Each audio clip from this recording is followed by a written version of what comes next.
Բարի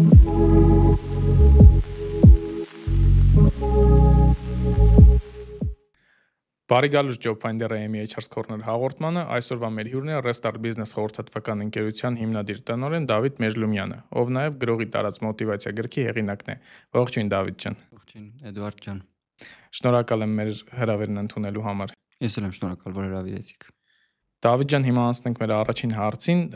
Նայեք, հիմա շատ են խոսում, որ աշխատաշուկան շատ է փոխվել։ Ըստ ձեզ աշխատաշուկան է փոխվել, թե մարդկանց մտածելակերպն է փոխվել։ Եվ այո, աշխատաշուկան է փոխվում եւ մարդկանց մտածելակերպը եւ ընդհանրապես ամեն ինչ փոխվում է։ Ու միամտությունն է մտածել, որ ամեն ինչ կմնա նենց ոնց եղել է 2000-ականներին կամ 2010-ականներին թեկուզ։ Եթե ոչ ամեն 15-20 տարին մեկ, ապա ամեն 30 տարին մեկ սերնդափոխություն լինելով որոշակի բաներ փոխվում են։ Ուղղակի մեզ համար անսովոր է, քանի որ մենք առաջին անգամ ենք դրա հետ բախվում ու ընդհանրապես ցանկացած մարդ կյանքում դրա հետ բախվում է երկու անգամ, մեկ 30 տարեկանում, մեկ 60 տարեկանում։ Երկու դեպքում էլ շատ ծանր ենք տանում այդ դեպքը, որովհետև նոր սերունդ է գալիս։ Որովհետև նոր սերունդը դառնում է բավական չափած, որ մտնի աշխատաշուկա, որ սկսի որոշումներ կայացնել, որ իր կատարած քայլերի ազդեցությունը մենք զգանք մեր կյանքի վրա։ Պատկերացրեք, այսինքն օրինակ պայմանական հենց հիմա կա ինչ-որ 7 տարեկան երեխա, որ էլ չի մեծացել։ Մենք իր արարքների ազդեցությունը չենք զգում մեր վրա։ Ինքը կդառնա 25-24 տարեկան, կսկսի ինչ-որ ձևով աշխատել, ինչ-որ ձևով որոշումներ կայացնել, մենք կզգանք դա մեր վրա, մենք ասենք այս սերունդը փոխվեց եւ այլն, բայց այդ կլինի մոտավորապես 10 քանի տարի հետո։ Ինչա կատարվում շուկայում, շուկան փոխվում է։ Ու հիմա ես շատ եմ մտածում այդ հարցի շուրջ, ու իմ կարծիքով հայկական բիզնեսի համար հիմա հետհաշվար կա սկսել։ Ու շատ քիչ ժամանակ ունեն իրանք, մոտավորապես երևի 7 տարի ոչ ավել։ Չնայած նորմալ դեպքերում պիտի գոնե մի 10 տարի ունենան, մի 7 տարի ժամանակ կա, որ հայկական բիզնեսը հասցնի ադապտանա։ Եթե չհասցրեց ադապտանալ, եթե շարունակեց նույն 90-ականների ոճով աշխատել, կլինի մի հատ մեծ ֆիլտրացիա, բավական բիզնեսներ կփակվեն, մտածելով, որ շուկան վատն է, մինչդեռ շուկան վատը չի լինում, շուկան իրացիոնալ չի, շուկան փոխվում է, դու պետք է ադապտանաս դրան։ Չպետք է շուկան հարմարացնես քեզ։ Հետևաբար նոր սերունդը գալիս է իր պահանջներով ու դա նորմալ է ու դա նշանակում է, որ կառավարման տեսակը պիտի փոխվի մեր, մենք պիտի վերանայենք մեր բիզնեսի կառուցվածքները, մեր պիտի պրոցեսները վերանայենք, մենք պիտի վերանայենք մեր մոտեցումը ընդհանրապես մեր աշխատակցին, որտեղ առաջվա աշխատակցի ընկալումը ու հիմիկվա աշխատակցի ընկալումը դա շատ տարբեր է։ Մասնավորապես օրինակ շատ են ասում մեր ժամանակ ուրիշ էր ու այդ մարդկային ֆակտորի մեջ ավելի շատ մտնում, որ դուք նշեցիք ավելի շատ մարդկային ֆակտորից է կախված, թե չէ։ Մեր ժամանակ ուրիշերը հիմնականում ասում են այն մարդիկ, որոնք աշխատել են 90-ականներին, 80-ականներին եւ 2000-ականների սկզբերին, երբ դեռ չկար համատարած համացանցային այս համաճարակը։ Չնայած իր մեջ դրական բաներ էլ ունի, ասեմ։ Մենակ վատը չեմ ասում դրա մասին, իրականում ինքը ես իրան շնորհակալ եմ, որովհետև առաջերտին իմ գործունեության մեջ մեծ ներդրում ունեցավ սոցցանցերը։ Չեմ կարող անշնորհակալ պես դա բացառել։ Ինչ վերաբերում է հին սերնդին, հին սերունդը գիտելիքի բացառիկ կրող էր։ Ինչ ուզում ալիներ, երբ որ դուք մտնում եք որևէ կազմակերպություն ու կար ասեն 40-50 տարեկան մարդ, ով արդեն 20 տարի է ընկերությունում աշխատում։ Ինքը գիտելիքի բացառիկ կրող էր, ինքը գիտեր ամեն ինչ այդ ընկերության եւ ընդհանրակարգերի եւ ամեն ինչ, անգամ ավելի շատ, քան տնօրենը, քան սեփական։ Բոլոր բաժիններից ինքը տեղյակ էր։ Այո։ Եվ հիմա, երբ դուք այդ նույն գաղափարը պրոյեկտում եք ցանկացած այլ ոլորտ, կրթություն, բերեք, չգիտեմ, անձնական հարաբերություններ ընտանիքում, ինչ է կատարվում։ Երեխաների առաջ ծնողի առաջվա ավտորիտետը լրիվ փոխվել է։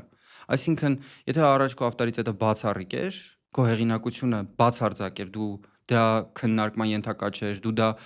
չէր մտածում, որ պաշտպանես, որ զարգացնես եւ այլն, դու դա ունեիր ըստ էության, առանց որևէ պայմանների։ Իսկ հիմա պայմաններ են առաջացել։ Հիմա եկել է սերունդ, ասում է՝ «Մի րոպե, ես ամեն ինչի տեղը գիտեմ, ամեն ինչի ձևը գիտեմ, գիտելիքը բացառիկ չի, ես ինչ ուզեմ, որտեղ ուզեմ կիմանամ։ Ինչի համար ես դու ինձ պետք»։ Ու լավ հարց է իրականում, ճիշտ հարց է տալիս։ Ինչի համար ենք մենք իրանց պետք։ Այսինքն ինչի ես պիտի կարծեմ, որ իմ կյանքի փորձը այնքան ունիկալ ու լավն է, որ պետքա եկող սերնդին։ Ինչու չեմ կարծում, որ այդ նույն հարցի պատասխանը իրեն կտա Gemini կամ Claude-ը։ Հենց միշտ այդ կարծրատիպերը խանգարել են, որ չգիտեմ, եթե օրինակ ինքը տարիքով ավելի շատ փորձ ունի կյանքի, ուրեմն всё ինքը ամեն ինչ գիտի կամ իր իմացածը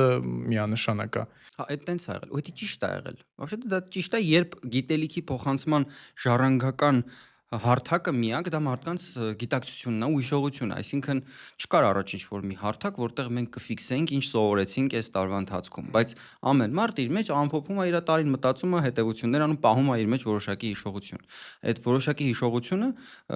փոխանցվելով, իհարկե որոշակի շեղվելով, նաև որոշակի փոխվելով, ձևափոխվելով հասնում էր մեզ։ Ու մենք երբ որ տեսնում ենք օրինակ գյուղի ավագին, մենք գիտենք, որ ինքը տեսել է ամեն ինչ այդ գյուղի հետ կապված ու փորձ ունի այդ ամենի հետ կապված։ Հետևաբար դա թանկագին ինչ-որ բան էր, որ մեր մեջ առաջացնում էր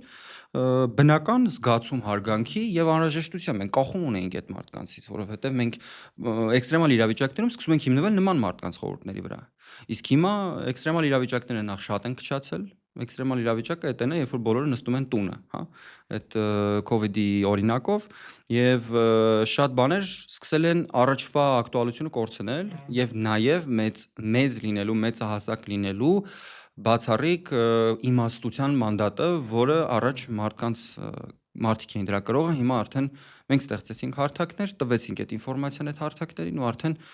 ինչի մասին ուզեք, որտեղ ուզեք կարող եք կարդալ։ Facebook-ից սկսած անգամ գիտելիքի աղբյուր որպես Facebook-ն էլ կարա լինի։ Facebook-ից լիքը պատմություններ կարելի է իմանալ ինչ-որ բլոգերներից կամ public-ներից։ Եվ կարելի է նաև YouTube-ը օգտագործել, Google-ը ու այլ չեմ խոսում արհեստական բանականության մասին։ Հա, բոլորովին համաձայն եմ ու հենց այդ էի ասում, որ ճիշտ է, հա, տարիքով մարդիկ ոնց որ ավելի շատ փորձ են ունեցել, ավելի շատ գիտելիք են ունեցել, բայց ինքը միանշանակ չի եղել, էլի, այսինքն այնպես չի, եթե ինքը տարիքով է, եթե ինքը ինչ-որ ոլորտում փորձ ունի, ուրեմն իր ասածը տենց միշտ ճշմարտություն է եղել, բայց տարիներ շարունակ ընդունվել է ինքը ճշմարտության տեղ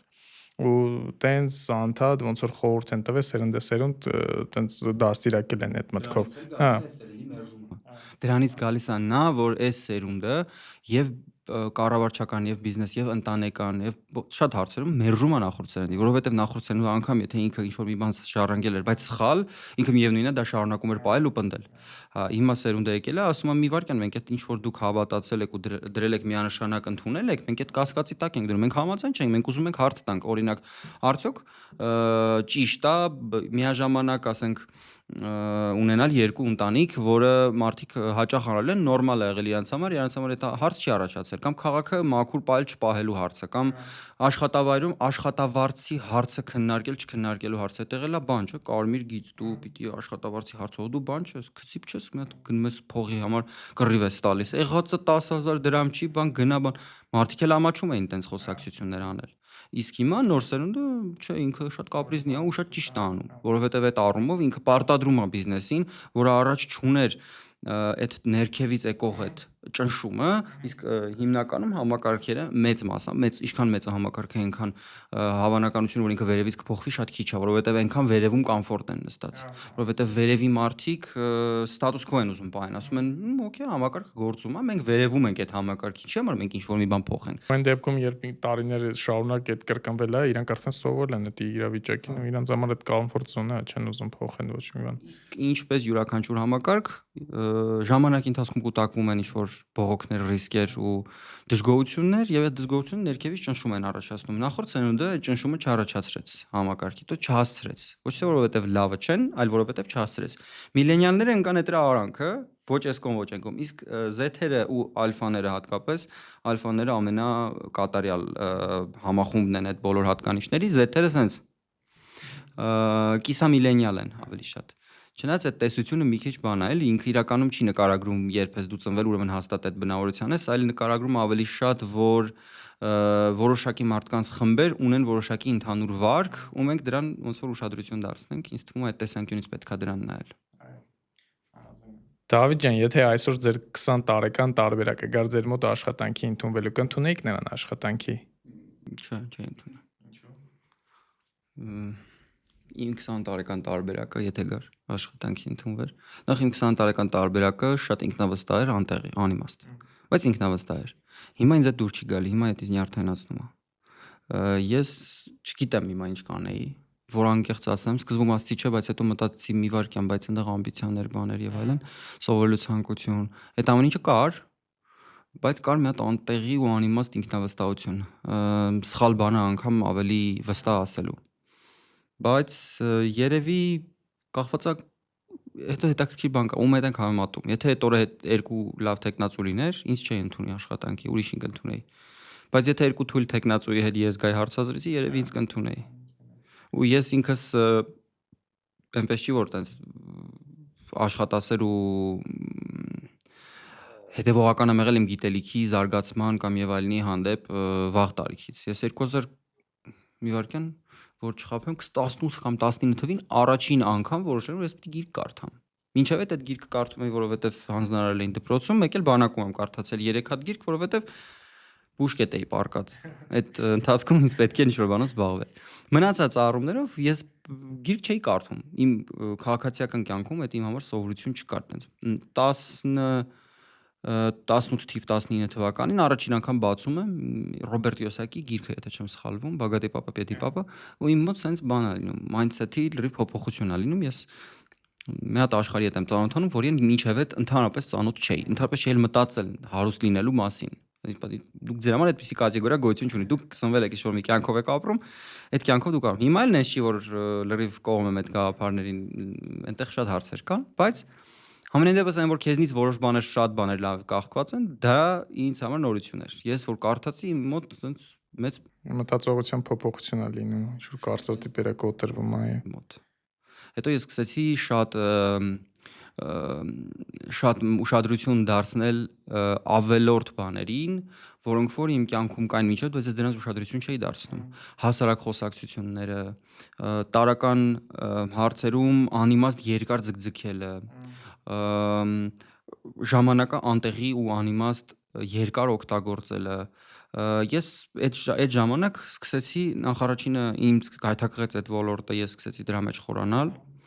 Խորանալով հետո հասկացա, որ այդ ոլորտը ինձ այդքան էլ հետաքրքիր չի, որովհետև ինքը շատ շուտ սպառվող ոլորտ է,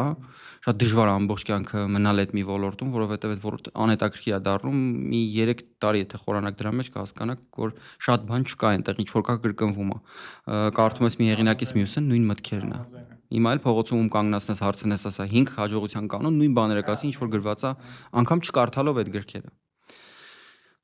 Երկրորդ, առաջինը որ ծանոթացա այդ ոլորտին ու ինձ համար բացահայտում էր, երկրորդը որ այդ իմ համար ֆունդամենտ գծեց, ֆունդամենտ ստեղծեց, որպեսզի հաջորդ թիվ սկսեմ ուսումնասիրել ինչ որ այլ ոլորտներ ու վերջապես իմ մասնագիտությունը, որովհետև ես իմ մասնագիտությունը սովորել էի հանուն սովորելու։ Այդ ոլորտին ծանոթանալուց հետո իմ մասնագիտությունը ինձ սկսեց հետաքրքրել։ Ես սկսեցի խորանալ վարքաբանության, կառավարման, տեսության, սոցիոլոգիայի որոշակի ուղղությունների մեջ եւ բավական հետաքրքիր ստացվեց։ Ավելի քան ես պատկերացնում էի։ Ըստ ումա բոլորս այդ նույն ճանապարհով ենք անցել, իմ մոտ էլ է այդպես բոլորովին նույն ձև ստացվել։ Ես օրինակ տնտեսագիտություն սովորել եմ, տվել եմ իմ գործերը ոնց որ տնտեսագիտական, որովհետև ես իմացել եմ, որ այնտեղ սովորելով կարող օրինակ բանկում աշխատեմ։ Բայց մանկուց միշտ սիրել եմ բիզնեսը։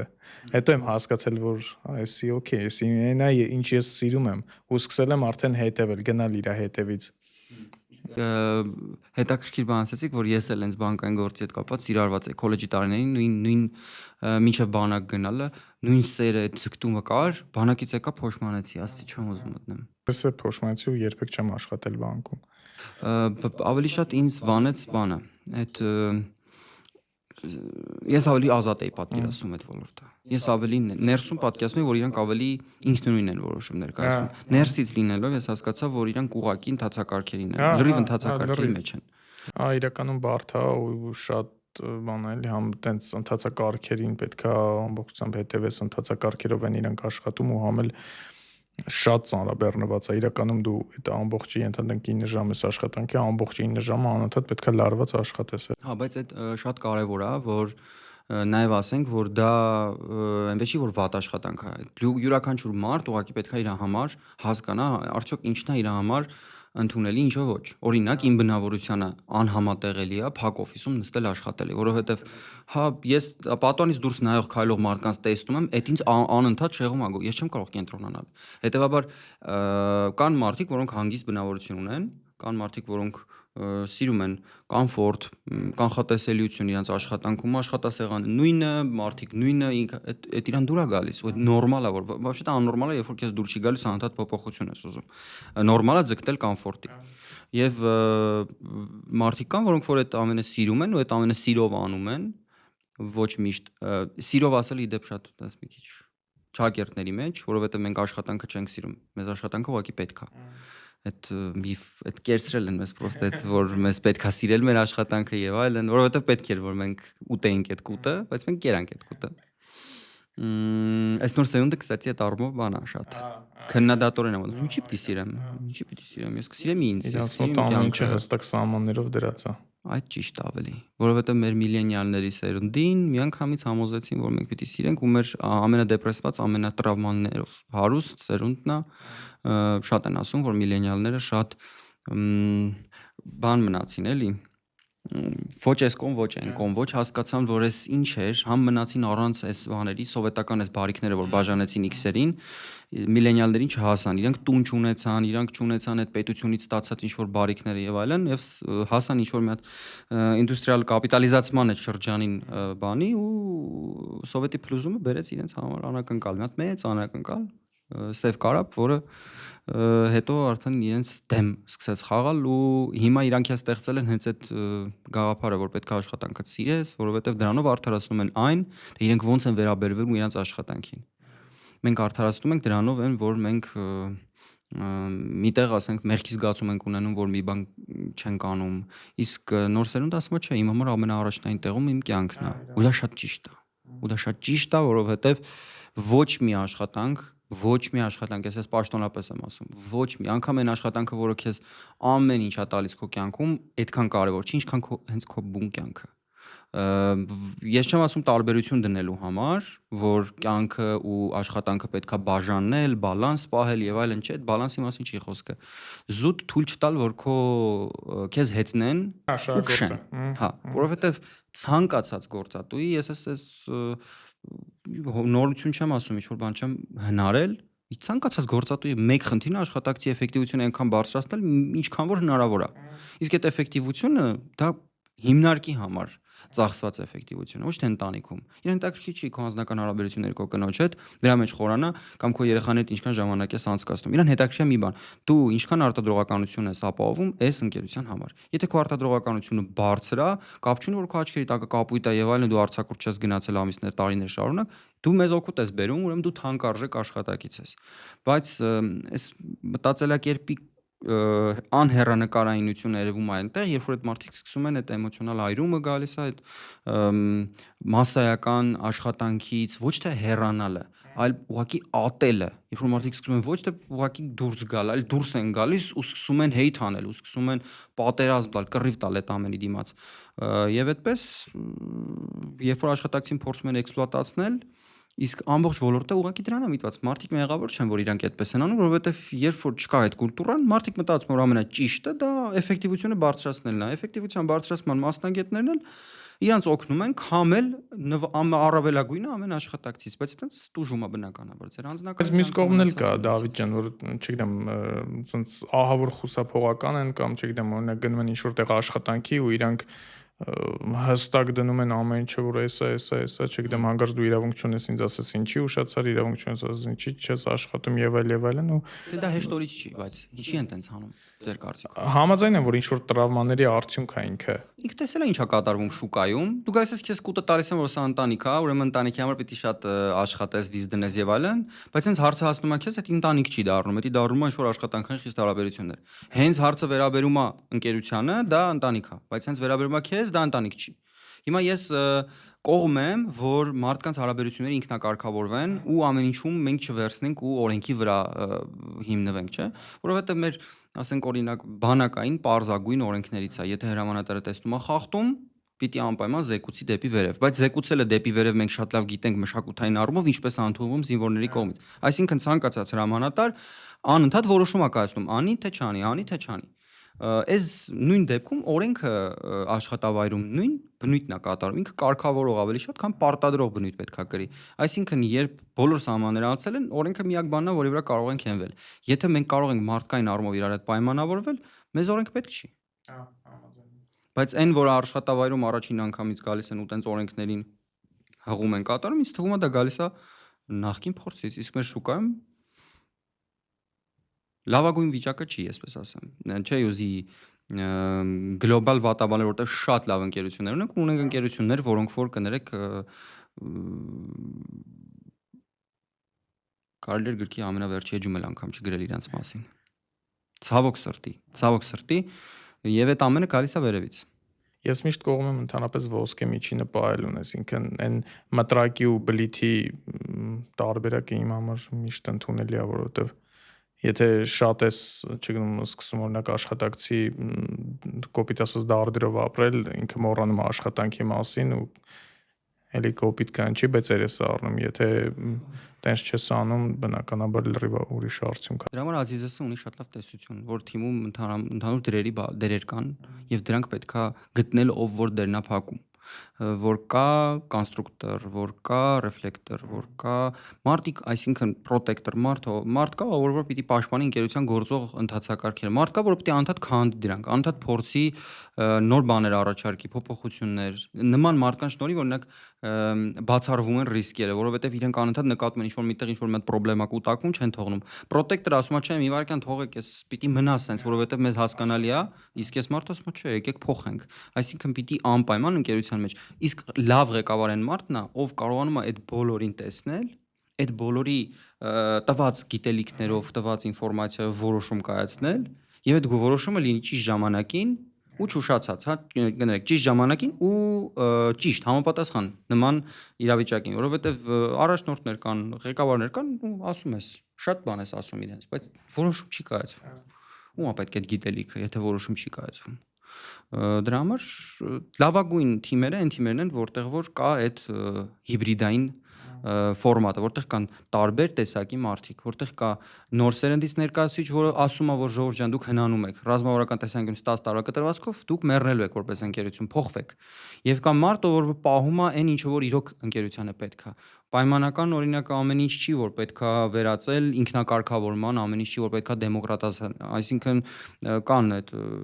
սկզբունքները, որ պետքա ընկերությունը ավելի ազատ լինի, ավելի ազատություն տա ընկերության աշխատակիցներին։ Ես այդ ամենին սենց մի քիչ կողմնապահությամբ եմ վերաբերվում։ Ինչու, որովհետև ամեն ինչին ազատություն տալը, ընկերության աշխատակիցներին ամեն ինչում թույլ տալ ինքնուրույն որոշում կայացնելը, ի վերջո այդ ընկերությունը դարձնում է այդ աշխատակիցների այդ ժամանցի վայր ինչ որ եւ ժամանցի վայրը եւ իրենց անուղղակի սեփականությունը։ Ուղղակիորեն ինքը պատկանում է սեփականատիրը, չէ, բայց այդ մարդիկ են որոշում այդ ընկերությունը որ գնա։ Ես կողմ եմ, որ ինչպես եւ դարեր շարունակ, այնպես էլ պետքա դեմոկրատիան լինի բոլորի կարծիքները լսելու, հաշվի առնելու, բայց ի վերջո պատասխանատվությունը պետք է կրի մի հոգի։ Երբ մենք պատասխանատվությունը բաժանում ենք ամբողջ թիմի մեջ, ոչ մեկ պատասխանատու չի, որովհետև եթե ամբողջ թիմն է որոշել ինչ-որ բան անենք, քվեարկությամբ ու սխալ ա եղել, ես ամբողջ թիմը չի կարա պատժվի։ Ամբողջ թիմը դրանից չի տուժում, իրանք ստանում են նույն աշխատավարձը։ Ուրիշ, եթե մենք վարձատրության համակարգն ենք տենց փոխում, երբ որ թիմը որոշում է, իր որոշածի արդյունքում արած սխալի հետևանքով ստանում ավելի քիչ, այսինքն իրեն լրիվ սեփականատիրոջ պես ազգում, ռիսկերն էլ այնք կրում եւ այլն, բայց գլոբալ առումով մենք բոլորս հասկանում ենք, որ սեփականատերը ունի ավելի շատ ռիսկեր, գույք գրավադրված այդ ամենի տակ եւ այլն, եւ ինքը պետքա բնականաբար վերջին խոսքն ասողը լինի։ Ես կողմնակից եմ, որ տենց լինի ընկերություններում, հաշվի առնվեն, լսվեն աշխատակիցների կարծիքները։ Ես այդպիսի համակարգեր շատ եմ ներդրել իմ հաճախորդների համար, որովհետև իրանք սովոր են ինքնուրույն ամեն ինչ որոշել առանց հարցնելու, բայց մենք օրինակ մեր գործընկերներից մեկի մոտ ներդրեցինք մեծ թիմեր, 80-ից 100 հոգի, կանանց համար դա մեծ թիմ է, բոլորը կին։ Հա, մենք ներդրեցինք հասարակ ժողովների համակարգ։ Հասարակ, պրոստը համակարգը դնելը չէր, էլի ժողովների, այնտեղ այդ անցկացման ձևն էր ավելի կարևորը, ոչ թե դնելը։ Նախ որ դա հետևողականորեն ամեն ամիս լինի, երկրորդը որ ինչ է խոսվում, ինչ է քննարկվում այնտեղ։ Շատ լավ է, որ երբ սեփականատերը բիզնեսի բաց է, իսկ այդ սեփականատերը շատ բաց էր, ինքը գիտելիք վերցնելու, լավ առումով գողանալու, իրենը դարձնելու հատկություն ուներ ու իր առաջնորդությամբ, որովհետև առանց իրա հետ հնարավոր չէ լինի, եթե ինքը կողմ չլիներ դրան հնարավոր չէ լինել։ Մենք արեցինք ու պատկերացրեք այդ թիմում, ասենք, երբ միշտ ամեն ինչ որոշել է տնօրենը, դարձավ նենց, որ արդեն եթե պիտի օրինակ, չգիտեմ, այս վարակույրների գույնը փոխվի, թիմը քվեարկում է, թիմը որոշում է։ Դա ընկերության փակվել կամ զարգանալու հետ կապ չունի, Հա, դա որոշում է, որը բոլորի իրենց կոմֆորտն է, իրենք են աշխատելու այդ միջավայրում։ Դրա համար այդպիսի որոշումները, որոնք որ կապված են միջավայրի կամ այլ հարցերի հետ, որոնք որ չեն միջամտում ընկերության բուն ռազմավարական ուղղությանը, դրանք մնում են ընկերության աշխատակիցներին։ Իսկ ռազմավարական որոշումները բոլորը քննարկվում էին, պայմանական նոր ծառայություն մտցնել, չմտցնել, եղած ծառայություններից որոշներից հրաժարվել, չհրաժարվելը, դրանք քննարկվում էին ամբողջ թիմի հետ ժողովների ընթացքում երկար կռիվներով, տհաճ այդ հաճելի process չի, շատ ավելի կարճ է, փակվել դրան հետո անել, որոշել ու գալ հայտարարել, հետո մի 2-3 օր պայքարել այդ ընդդիմացողների դեմ ու անցնում է դա։ Բայց ավելի գրագետ է այդ ամենը քննարկել, որպեսզի մարդիկ նախ ունենան զգացում, որ իրենք այդ ամենին մասնակցեցին, պատկանելությունը։ Հա։ Եվ շատ կարևոր կանոն կար, որ մենք այդ գիտակցությունը մտցնում ենք թիմում, որ պետք է հասկանաք, որ միշտ չի, որ ձեր առաջարկածը ընդունվելու է, բայց դուք այդ առաջարկելու կուլտուրան պիտի միշտ շարունակեք, որովհետև մենք ոչ մեկի առաջարկածին անուն չենք դնում, օրինակ, այդ կանոններից մեկը դա էր։ Եթե ինչ-որ մեկը առաջարկում է որևէ աբսուրդ բան, պայմանական ասում է, եկեք բանը հաղորդավարի ու հյուրի միջև կակտուս դնենք, թող իրար փշերի արանքից նայեն։ Մենք ասում ենք թույն ընտիր գաղափար է, ապրես, բայց մի հատ արի քննարկենք դրա օգուտներն ու վնասները, մի քիչ ձգձգում էր դա ժամանակը, մի քիչ դա երբեմն լինում էր այդ առանձին զրույցի էր վերածվում, ժողովից տեղափոխվենք, որովհետև զգում ենք, որ ամբողջ ժողովը սկսեցինք ծախսել այդ մի օգուն մի բան բացատրելու վրա, ասում ենք լավ առանձին։ Մի հատ գործընկեր ունենք, անընդհատ ասում էր ֆոտոզոնա, մեր ժողովների ամենաբանն էր դարձել այդ ադաթը, որ հենց հավաքում ենք ժողով, պիտի ինքը մի հատ առաջարկի, ժողովուրդ եկեք ֆոտոզոնա սարքենք օֆիսում։ Միշտ այդ լսում ենք, ասում ենք թույն լավ գաղափար է, պրոստը ամբերի հետո խոսենք։ Այս շատ լավ ընդհանրացնող մարդկանց իրար հետ կապող սեփական որոշումը, սեփական փոքրիկ ներդրում ընկերության մեջ ունենալու զգացումը, որը այս նոր սերունդը բերեց, որտեղ եթե մարդիկ սուսուփուս գլուխը կախ աշխատեին ու ոչինչ չանեին, չըմբոստանային, հա, չփորձեին սաբոտաժի ենթարկել ընկերության գործող կարգերը, կմնար, հա, մեծ ձեռ է տալիս։ Մենք իհարկե անտրամաբանական է, թե դու փորձես մարդկանց բերել բանի դեմոկրատական մոտեցման, երբ ամեն ինչ աշխատում է, երբ մարդիկ ենթարկվում են սուսուփուս, գլուխները կախ գնում գալիս են, իրենց բռնաուտն էլ իրենց տունն են վերապրում, հա, չեն բերում աշխատավայր։ Ինչի համար ընկնել բան, ինչ-որ սիստեմներ դնենք, բան, թիմ բիլդինգներ բանենք, դա ավելորդ ծախս է ընկերության համար։ Հիմա ինչի է անում ընկերությունը դա։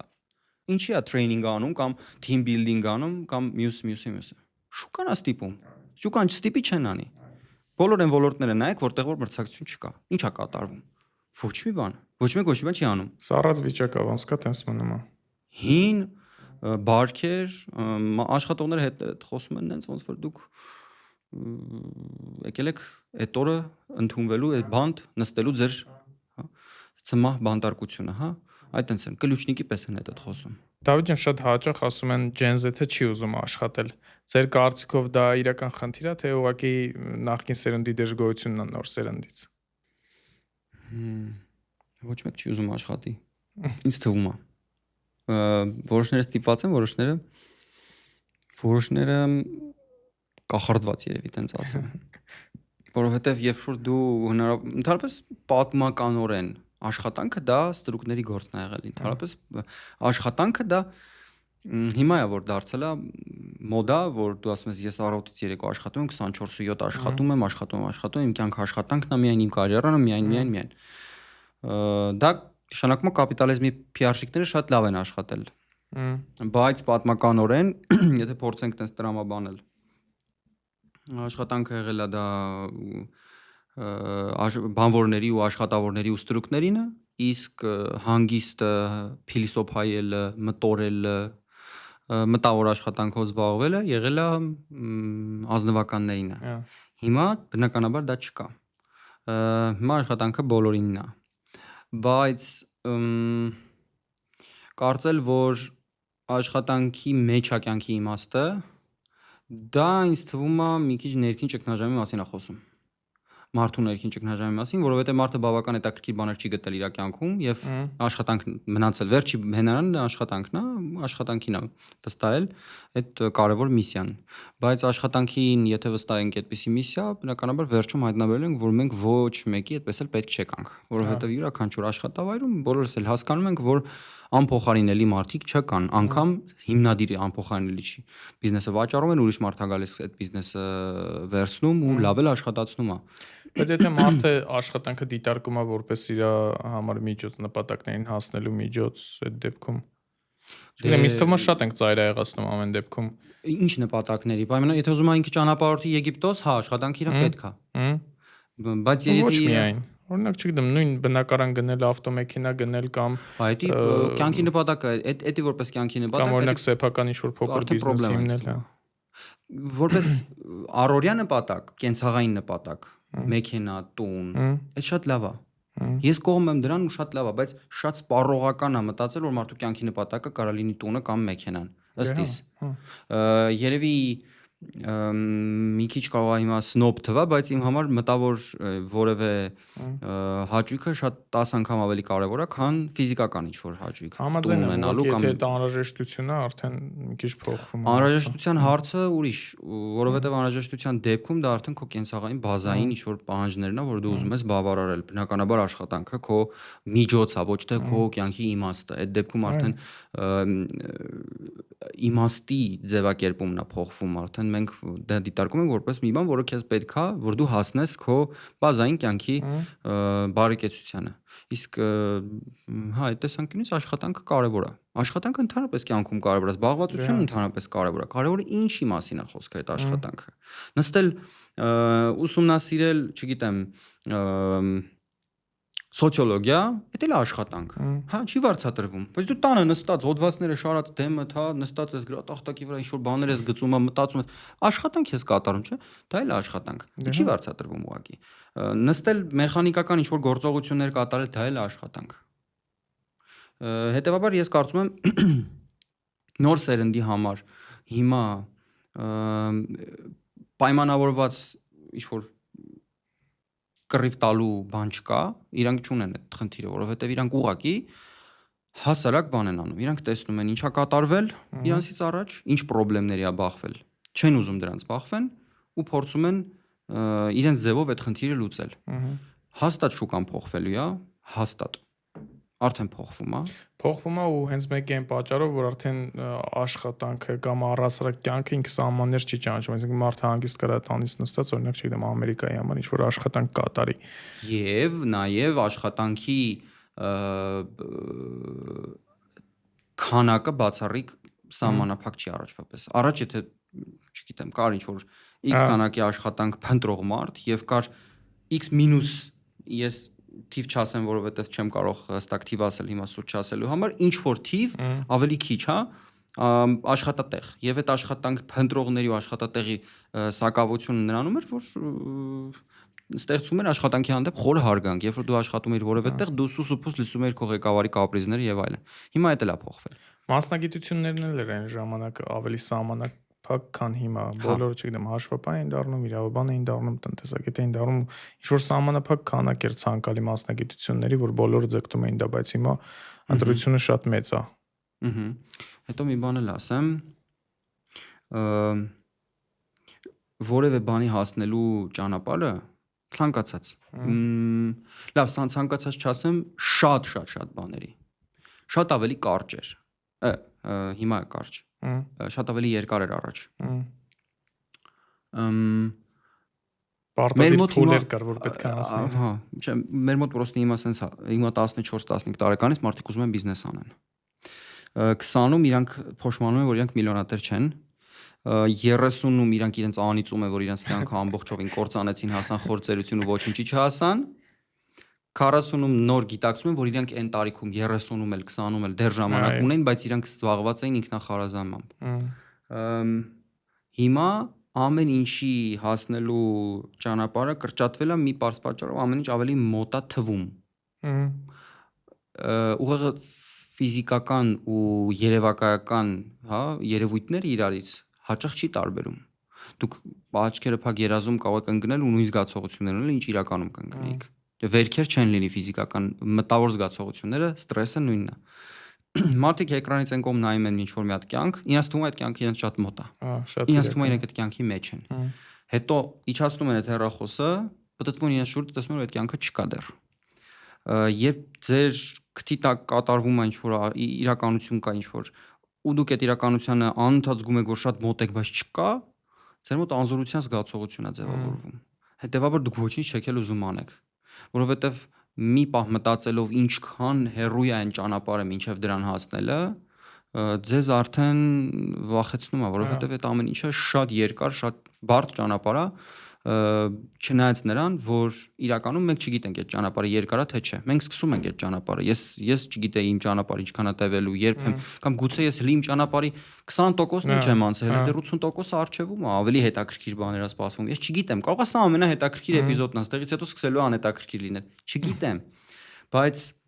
երբ երազում են մի կյանք, որը էկրանից այն կողմ ու շատ մոտ է, ու հնարավոր է այդ կյանքին մոտ լինել այլ ավելի էժան տարբերակներով, չանելով, չգործելով, մարդիկ նախընտրում են այդ տարբերակները։ Դրա համար հիմա աճում է այդ marketplace-երում այդ շատ էժան, ոնց են ասում դրան, մասսայական այդ հագուստները, որոնք որ ահավոր էժան են ու ահավոր արագ են փչանում, բայց շատ քանակով, ասենք պատվիրվում են, ասենք հա Չինաստանից կամ չգիտեմ, ինչ որ երկրներից գալիս են, շատ էժան ու շատ անորակ։ Մի շաբաթվա շորա, մի ամսվա լավ պայմանական, մի սեզոն հագնելու շորա, մի սեզոն հագար շպրտեցիր, всё։ Ու այդ ինդուստրիան զարգանում է, ինչի հաշվին։ Որովհետև մարդիկ ուզում են իրենց երազանքի ճանապարհը կրճատել այդպես։ Ու հենց դրանց կարգախոսն էլ կա, չէ՞։ Shop like a billionaire։ Այդ թեմուի կարգախոսն է։ Հա, առևտուրանը ինչպես միլիարդատերը։ Մարդկանց տալիս են իրենց երազանքի ճանապարհին հասնելու կարճ հնարավորություն։ Հա, տարբեր բրենդների կրկնօրինակները գնելով մարդկանց թվում է, всё իրանք։ Բայց դրա խնդրումը ո՞րն է։ Դրա խնդրումը այն է, որ ոնց է լինում ընդհանրապես, ոնց են մարդիկ ինչ-որ մի բանի հասնելուց փոխվում այդ ճանապարհին, ոնց են, ինչպիսին են իրանք դառնում։ Սկզբից միամտորեն կարծում ենք, որ մենք ինչ-որ մի բանի հասնելու ենք ու մեզ ամեն ինչ դուր է գալու, մենք այդ պահելու ենք ու այդտեղ ապրելու ենք երջանիկ կյանքը, որը լսել ենք հեքիաթներում։ Հետո ճանապարհին ինչ-որ մի հատվածից հասկանում ենք, որ այդ հեքիաթներ են ու այդ պետքա տենց էլ մնա, կյանքում ընդհանրապես լրիվ ուրիշ ձև է։ Այն ինչ որ դու ունես պահելու համար, դու պիտի շարունակես անընդհատ անել այն ինչ որ անում ես, դու այնտեղ այդքան էլ երջանիկ չես, որովհետև նայում ես երջանիկներին, հասկանում ես, որ իրանք կանգնել են պրոստը։ Երջանկությունը հենց այսօրվանը գնահատելու, այսօրվանի վրա կանգնելու ու մնալու վրա։ Իսկ այն մարդիկ, որոնք դեռ շարունակում են ձգտել, ինչ որ շեղված է մի քիչ, հիվանդոտ են, բան են։ Հիվանդոտ նկատի ունեմ շեղված նորմայից, հա, պաթոլոգիա է, հա, այդքան ձգտելը։ Բա ո՞ր մեկն ես դու։ Դու մի քիչ խորանում ես, մտածում ես, ասում ես, լավ, ես ինչ պիտի անեմ, ոնց պիտի անեմ։ Ու այդ ճանապարհին դու փոխվում ես։ Դու անընդհատ երբ որ ռեֆլեքսիա ես անում, դու անընդհատ փոխվում ես։ Կամ դու այդպիսին ես, կամ դու շատ ծարավ ես, շատ ներքին դեֆիցիտով լցված, անընդհատ փորձում ես ինչ-որ նվաճումներ անես, չնայած անտրամաբանական էլի, ամեն ինչ կա քո կյանքում, բայց դու էլի նվաճում ես, էլի ապացուցում ես, ում չգիտեմ։ Կամ դու ինչ-որ մի հաջողություն ես հասնում, կանգ ես առնում, բավարարվում ես դրանով։ Այդ երջանիկ մարդու մոդելն է, հա, որը կապիտալիզմին ընդհանրապես ձեռնատու չի։ Երջանիկ մարդը կապիտալիզմին պետք չի։ Կապիտալիզմին պետքա դժբախտ մարդ, կապիտալիզմին պետքա ինքն իրենով չբավարարված մարդ, ով իրան չի սիրում, որը կգնա պլաստիկ վիրաբուժություն կանի, կառնի լիքը էժան շորեր, էժան կոսմետիկա, կգնա այստեղ կառնի այնի կօգտվի, այս ֆիլմը կնայի, այստեղ էս աստղին պատվիսկա կլինի, որ իր գաղտնի խորհուրդները լսի եւ այլ։ Այսինքն համակարգին ձեռնատու չի երջանիկ մարդը, համակարգին ձեռնատու է դժբախտ լինելը, ու դու այդ ճանապարհին մտածելով, որ դու գնում ես ասում ես երջանկության, դու դառնում ես ուրիշների դու ստեղծում ես պրոյեկտներ, բիզնեսներ, անում ես ինչ-որ նախագծեր ու դու դրանց մեջ կարծելով, որ դու կերջանկանաս, սենց խաբվելով հասնում ես ինչ-որ կետի, եթե մտածես հետ նայես, լավ կլինի, մարդիկ կան հետ չեն էլ մտածում ու շարունակում են շարժվել, որ հետ նայես մտածես, կհասկանաս, որ դու լրիվ ուրիշ մարդ ես։ Այն մարդով է գլոբալ համակարգի խամաճիկ ես դարձել ուղղակի։ Հա դու այդ համակարգի խամաճիկը լինելով, բայց դու գոհ ես դրանից։ Ու պլյուս դրան դու էլ այն մարդը չես, ով մտնում էր այդ համակարգ։ Դու չես կարող նույն մարդը մնաս, երբ դու բան մտնում ես այդ ամենի մեջ, այդ ամեն ինչի միջով անցնում ես։ Համենայն դեպս եթե դու ինչ-որ տարական խելք ունես, դու ինչ-որ նոր բաներ ես վերցնելու, չէ՞, ճանապարհին դու չես մնալու նույն մարդը։ Հետևաբար, երբ որ դու հասնում ես քո այդ կետին, այդտեղ ոչ երջանկությունն է լինում, ոչ ազատություն, ուղղակի տնտեսական բարիքներն է շատ։ Ոչ մի ուրիշ բան։ Իսկ կողքից այն մարդը ով չունի ու այդ ճանապարհը չի անցել, իրան թվում է, որ ինչ կա տեղ, ինչ է անում, որ տնօրենը, այդ ինչ անում, որ տնօրենների ինստիտուտը չի հասկացվում, ասում եմ մարդը ով որ կոֆե խմում, զանգեր անում ու իր համար տենց մեծ աշխատավարձներ է ստանում։ Հրամաններ է տալիս։ Ասում եք տեղերով փոխվեք, տեսնենք քանի օր կդիմանաք։ Այդ երիտասարդ սերնդի համար է նոր challenge, որ իրենք կարողանան հասկանալ ինչ են իրանք ուզում։ Դա ամենամեծ խնդիրն է։ Դե իրանք չհասկանալը ինչ են իրանք ուզում, այդ բերում է նրան, որ աշխատավայրում, ընտանիքում ամեն տեղա ճգնաժամ։ Այո։ Երկրորդը, երբ մարդիկ իրենց ինչ-որ ճանապարհը կարճ են պատկերացնում, ինչ-որ մի բանի հասնելու։ Այսօր 14, 13, 12 տարեկանում երեխաները արդեն ծանոթանում են պոռնոգրաֆիային, որը աննախադեպ փոքր տարիք է երևի։ Մեր տենց 12-13 տարեկաններ ինչ որ տեղ ժուրնալներում նկար էին տեսել միայն։ Հիմա երեխաները արդեն լիարժեք տիրապետում են այդ գիտելիքներին, որը շատ կարճ ճանապարհ է այդ տարիքում դա գիտակցելու, այդ գիտելիքին պատրաստ լինելու համար։ Ես կարծում եմ, որ ու հետո 16-ում էլ ուզում եմ բիզնես արդեն անել, լուրջ եմ ասում, ինչ շատ են գրել։ Շատ են գրել։ Շատ կան հիմա։ Մի երկու հաջողված պատմություն էլ տեսնում են արդեն։ Ահա։ Եվ այդ հաջողված պատմությունները ընդամենը 2-3 պատմություն են միլիոններից։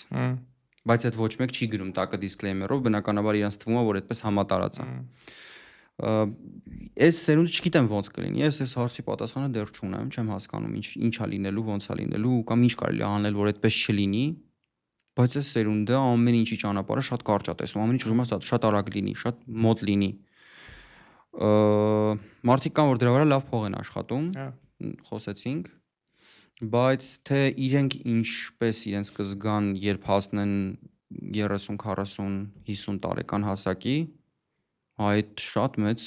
ինձ թվում է մեծ ճգնաժամ, հոգեբանական մեծ ճգնաժամեր է այտենց մարդկանց սպասում, որոնք անընդհատ կարճ ճանապարհով փորձել են որևէ բանի հասնել։ Այդ գիտեք որն է, որ ոչ մի բանի մեջ չես ներդրվում լիարժեք, որովհետև որի մեջ էլ ուզում ես ներդրվես լիարժեք, հասկանում ես, որ ճանապարհը երկար է։ Այդպես էլ կիսատ ես մնում ամեն ինչում։ Իսկ դա լավ մեծ խնդիր է, սերնդային մեծ խնդիր է։ Հա, իսկ դա ինչքանով տարածված է նախ, այդ ես չգիտեմ, ինձ թվում է շատ տարածված է, հաշվի առնելով սոցցանցերի մեծ տարածվածությունն ու դերը, եւ ինչ էֆեկտ կտա այդ դա չգիտեմ, երևի կապրենք կտեսնենք։ Դավիթ ջան, շատ ղեկավարներ ասում են այս սերունդը չի ուզում պատասխանատվություն վերցնել, ըստ ձեզ իրականում չի ուզում պատասխանատվություն վերցնել, թե ուղղակի ղեկավարներն են փորձում ղեկավարել հին մեթոդներով։ Հիմա շատ մեծ հարց է ինչ նշանակում պատասխանատվություն վերցնել։ Օրինակ, ես որպես աշխատակից ես պիտի պատասխանատվություն վերցնեմ ընկերության ներքին մթնոլորտի համար։ Չէ, ոչ թե ներքին մթնոլորտի համար, այլ ցանկացած հաստիկ ամեն դեպքում ինքը իր պատասխանատվությունը ունի։ Հենց իր մասով։ Ցանկացած հաստիկ իր պատասխանատվության զոնան ունի եւ դա ֆիքսված է, ամրագրված է մարդու աշխատանքային պարտականությունների մեջ կամ աշխատանքային պայմանագրում։ Ճիշտ է։ Okay։ Ես գտնում եմ, որ բիզնեսները շատ ավելի մեծ պահանջներ են դնում, քան ֆիքսում են իրենց փաստաթղթերում։ Աշխատակից չգտնելու խնդիրը մասամբ նաև պայմանավորված է հենց դրանով, որ բիզնեսները ուզում են ավելի շատ, բայց շուկան չի կարող տալ ավելի շատ։ Եթե այդ մի անգամ դրա մասին գրառում եմ արել։ Եթե 10 տարի առաջ դուք ուզում եք բացել սրճարան, ձեզ պետք էր մեկով սուրճ սարքել գիտի։ Take away սուրճի մասին, այն որ վերցրու հետդ գնա որտեղ ուզում ես խմի։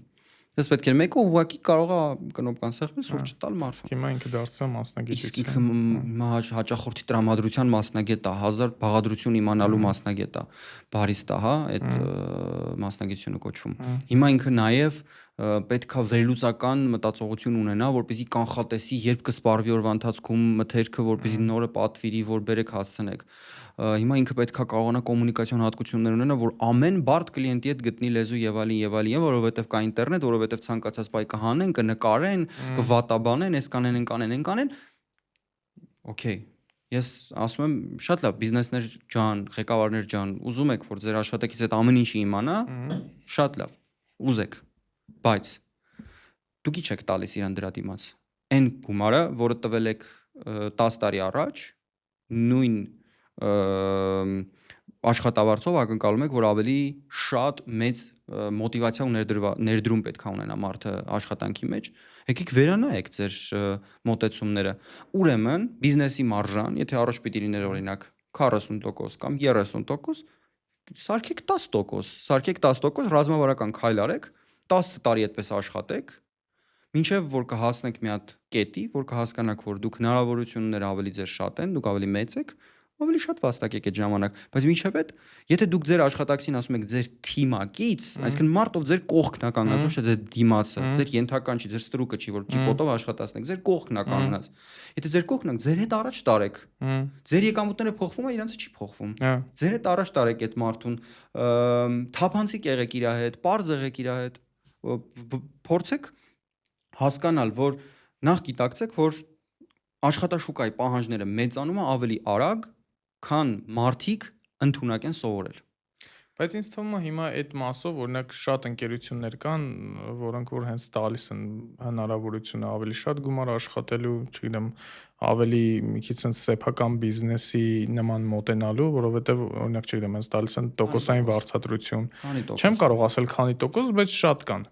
Ու այդ ինքնաբերաբար փոխում է նաև շուկան։ Տոկոսային վարձատրությունը մասամբ տեղերում է օքեյ։ Եթե ես օրինակ ադմինիստրատոր եմ կամ գանձապահ,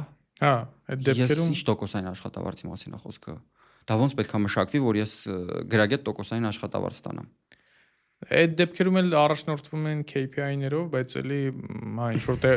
տեղեր կան, ընկերություններ կան, որոնք դեռ շարունակում են ցածր վարձատրել։ Պատկերացնենք ստրեսը շատացել է աշխատակցի համար։ Համաձայն եմ, հա։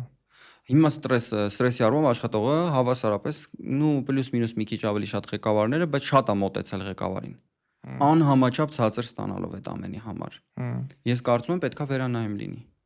Ես կարծում եմ պետքա պետությունն էլ սրանում ներդրում ունենա։ Ես կարծում եմ պետությունը պետքա հարկային համակարգ ընդհանուր վերանայի,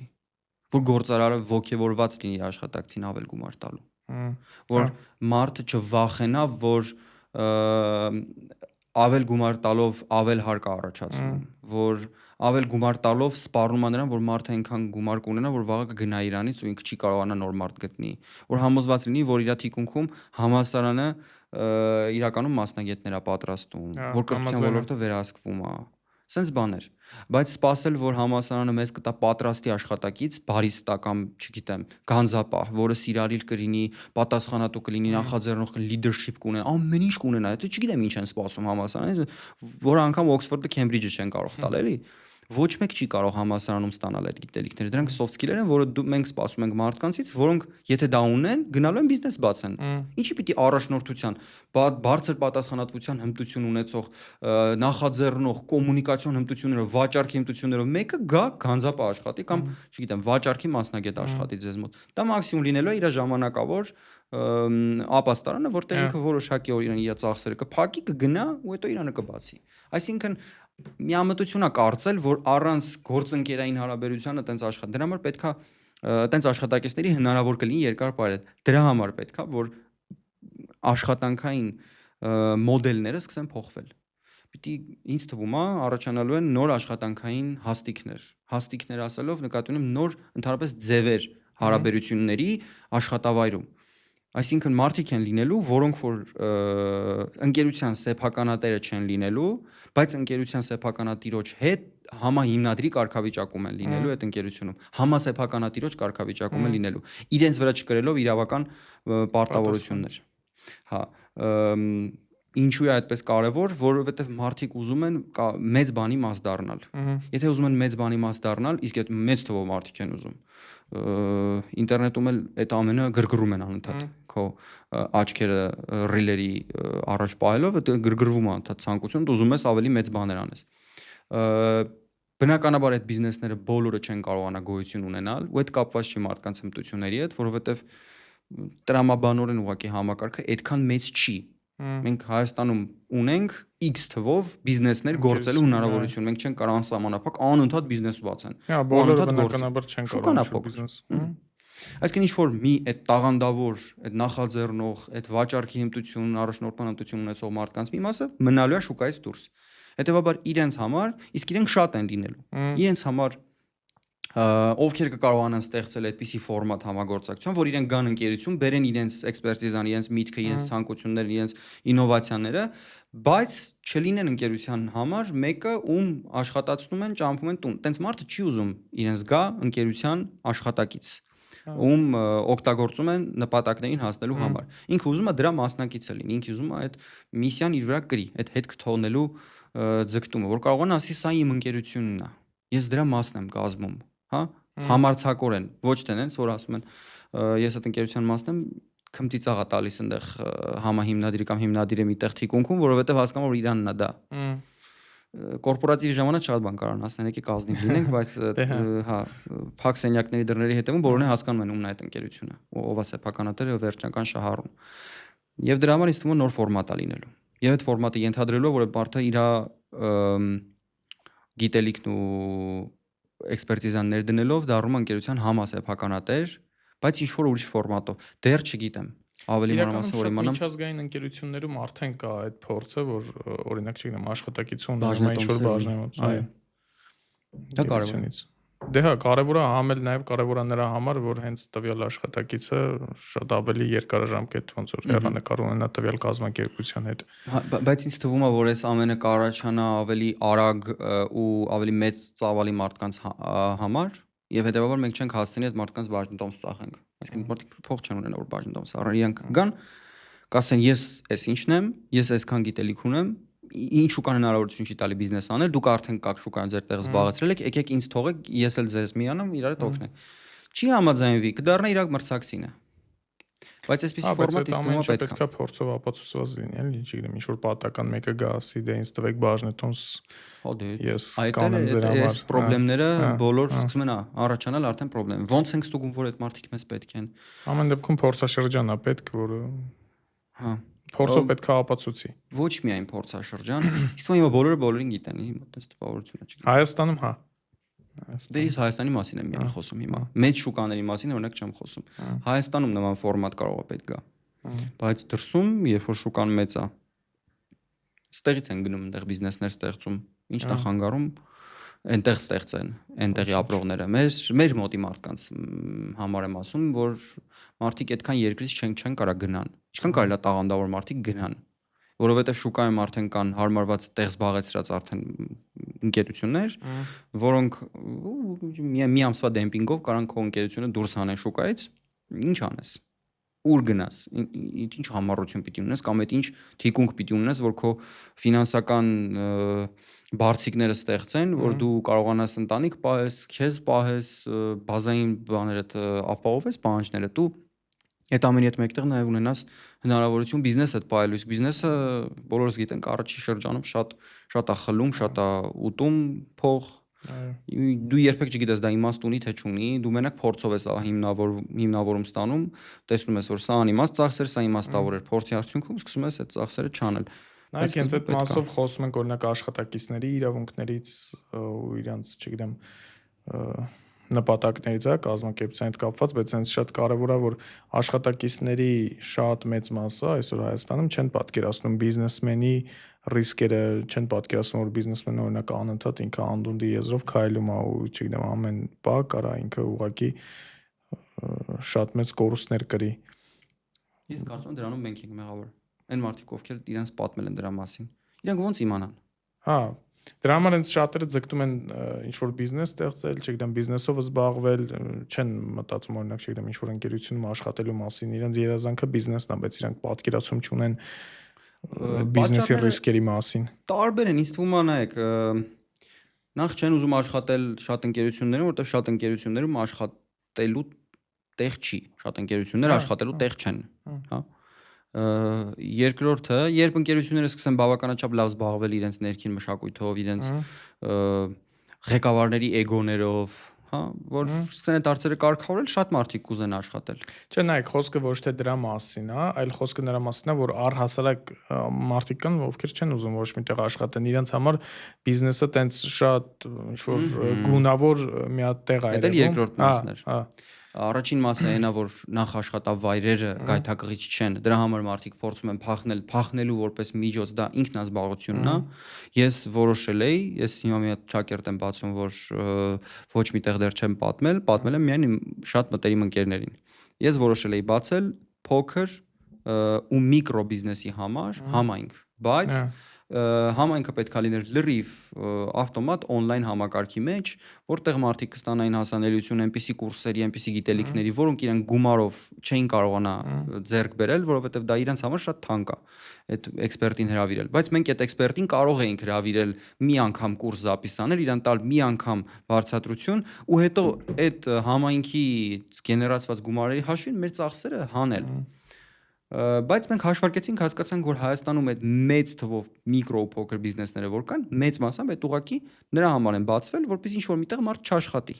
Ոչ թե նրա համար, որովհետև այդ բիզնեսները ուզում են մեծանան, որովհետև գիտելիքի ծարավ են ու ուզում են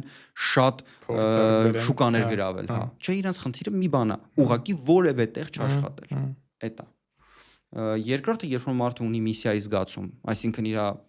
նպատակը ոչ թե ինչ-որ միտեղ չաշխատելն է, այլ որևէ բան ստեղծելը, որևէ բան առաջացնելը, ինձ թվում է այս տեսանկյունից խնդրեմը այն է, որ այն մարդիկ, որոնք մոտիվացիոն գրքեր են գրում կամ ինքնակենսագրականներ, ազնիվ չեն։ Բառս ամենաբուն իմաստով, ուղիղ։ Ու մեր հայաստանյան բիզնեսներից շատ-շատերը այդպես ազնիվ չեն։ Իրանք ոդկասթների ժամանակ, իրենք իրանց հաղորդումների ժամանակ իրականությունը չեն ներկայացնում, չեն պատմում ինչա կատարվում։ Համաձայն եմ։ Ամեն շատ գունավոր է ներկայացվում, բայց իրականում այդքան էլ տենց չի։ Ես ունեցա նույնիսկ տենց մի հատ հաղորդում իմ ընկեր Ռոբերտի հետ, Հայկոլայի հիմնադիր, իմ ոդկասթին։ Մենք զրուցեցինք այդ թեմայով ու իմ դիրքորոշումն էր, որ մենք բիզնեսմենները իրենցով իրենց գցում են կրակը, որովհետև իրենք ստեղծում են բիզնեսի շատ ռոմանտիկ ու դրական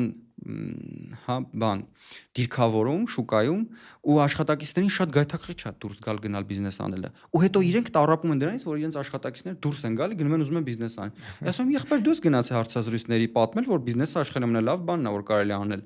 Դու նենց ես խոսում, ոնց որ աշխատակիցներդ այդ քո բաներն են, ծառաներն են, իսկ դու տենց մեծ միսիա կրող մարդ ես, էլի, տենց ժամանակին դուրս կարողան մի հատ դու քո էգոն հանգստացրու ու հետո մի հատ նայտես ինչի է սենց կատարվում, որովհետև շուկայում անտրամաբանական շատ քիչ բան կա։ Մնացած ամեն ինչ տրամաբանական է, ռացիոնալ է։ Այսինքն ունի պատճառ։ Պատճառ-հետևանքային կապ կա ամեն ինչ հետևում, եթե մի քիչ խորնային։ Հա, ու այս տեսանկյունից որ նայենք, եթե բիզնեսմենները կարողացան չէ, ինձ սուտ է, չեն կարող։ Այդ լավ մի խոսքով բիզնեսների վրա չենք թողնի այդ պարտականությունը, չեն հելնելու ազնիվ ասեն ինչա կատարվում։ Ես այդ ամենի ներսն եմ, իմ վրա պարտականություն չկա դրված, էլի այդ ամեն ինչը բացահայտելու, ասելու, ազնվորեն։ Իմ հաղորդման ժամանակ մի քիչ բացեցի թեման, կրքերը թեժացան արդեն։ Խոսքը հարկերից խուսափելու մասին էր։ Հասարակ բան եմ ասում, նման ռիսկ ասում, կարա բիզնեսմենը կրի իր վրա։ Մարդը, ով որ գալիս է ձեր մոտ ուզում է բիզնես անի կամ դուք որ պատմում եք բիզնեսից, ասեք, որ հարկեր թաքցնելու ռիսկ կա։ Ոնց հաղորդման մեջ խոսեցինք, սենց on-line live, հենց հիմա հարկային մեզ նայեն, դե մեզ կտու գանի բանկանի, հա, հարկային շատ լավ գիտի ամեն ինչ։ Դե հա։ Շատ լավ գիտի։ Եվ երբ ձեռք տա, երբ պետք լինի կգան, երբ պետք չլինի չեն գա։ Դրա համար բոլորը լավ հասկանում են, որ պայմանները, խաղի կանոններն հենց է ստեղծված, որ բիզնեսը ստիպված է որոշ քայլերի գնալ, որը անօրինական է։ Ո՞վ է խոսում դրա մասին։ Ո՞վ է ասում, որ ունի հարյուրավոր աշխատողներ չգրանցված։ Ո՞վ է ասում դրա մասին, որ բոլորը խոսում են, որ իրենք տենց ազնվական բան գործացի, որ հարկը մուծեն այս պետությանը եւ այլն։ Բայց երբ սկսեն բիզնեսմենները ազնվորեն խոսել բիզնեսի մասին, մարդիկ իրոք կհասկանան ուզում են թե չէ։ որովհետեւ հիմա մարդիկ մենակ տեսնում են դրական կողմը եւ հետեւաբար մտածում են որ դա տենց շատ բերքատու այգի է, որտեղ բոլորը միայն երջանիկ թռվռում են ու ուտում խմում են։ Օրինակ, չգիտեմ, տեսնում են հենց նույն սոցցանցերով կամ հենց իրական կյանքում տենում են օրինակ մի հատ բիզնեսմեն է, ով, չգիտեմ, վարում է լավ ավտոմեքենա, ապրում է լավ տանը, չգիտեմ, անընդհատ ճանապարհորդում է եւ այլն, իրաց թվում է այդ է ամեն ինչը ու իդեալական է իր կյանքում ամեն ինչ, բայց իրականում չեն տենում են հետևի ֆոնը, որ չգիտեմ, ինչքան անկուն գիշերներ, ինչքան Այո։ Ոչ մի ժամային գրաֆիկ։ Ես այդ ամենալավ պատկերացնելու համար մի հատ լավ տարբերակ եմ գտել, ասում եմ պատկերացրեք տոկոսային վարձատրվող աշխատանքը։ Ահա։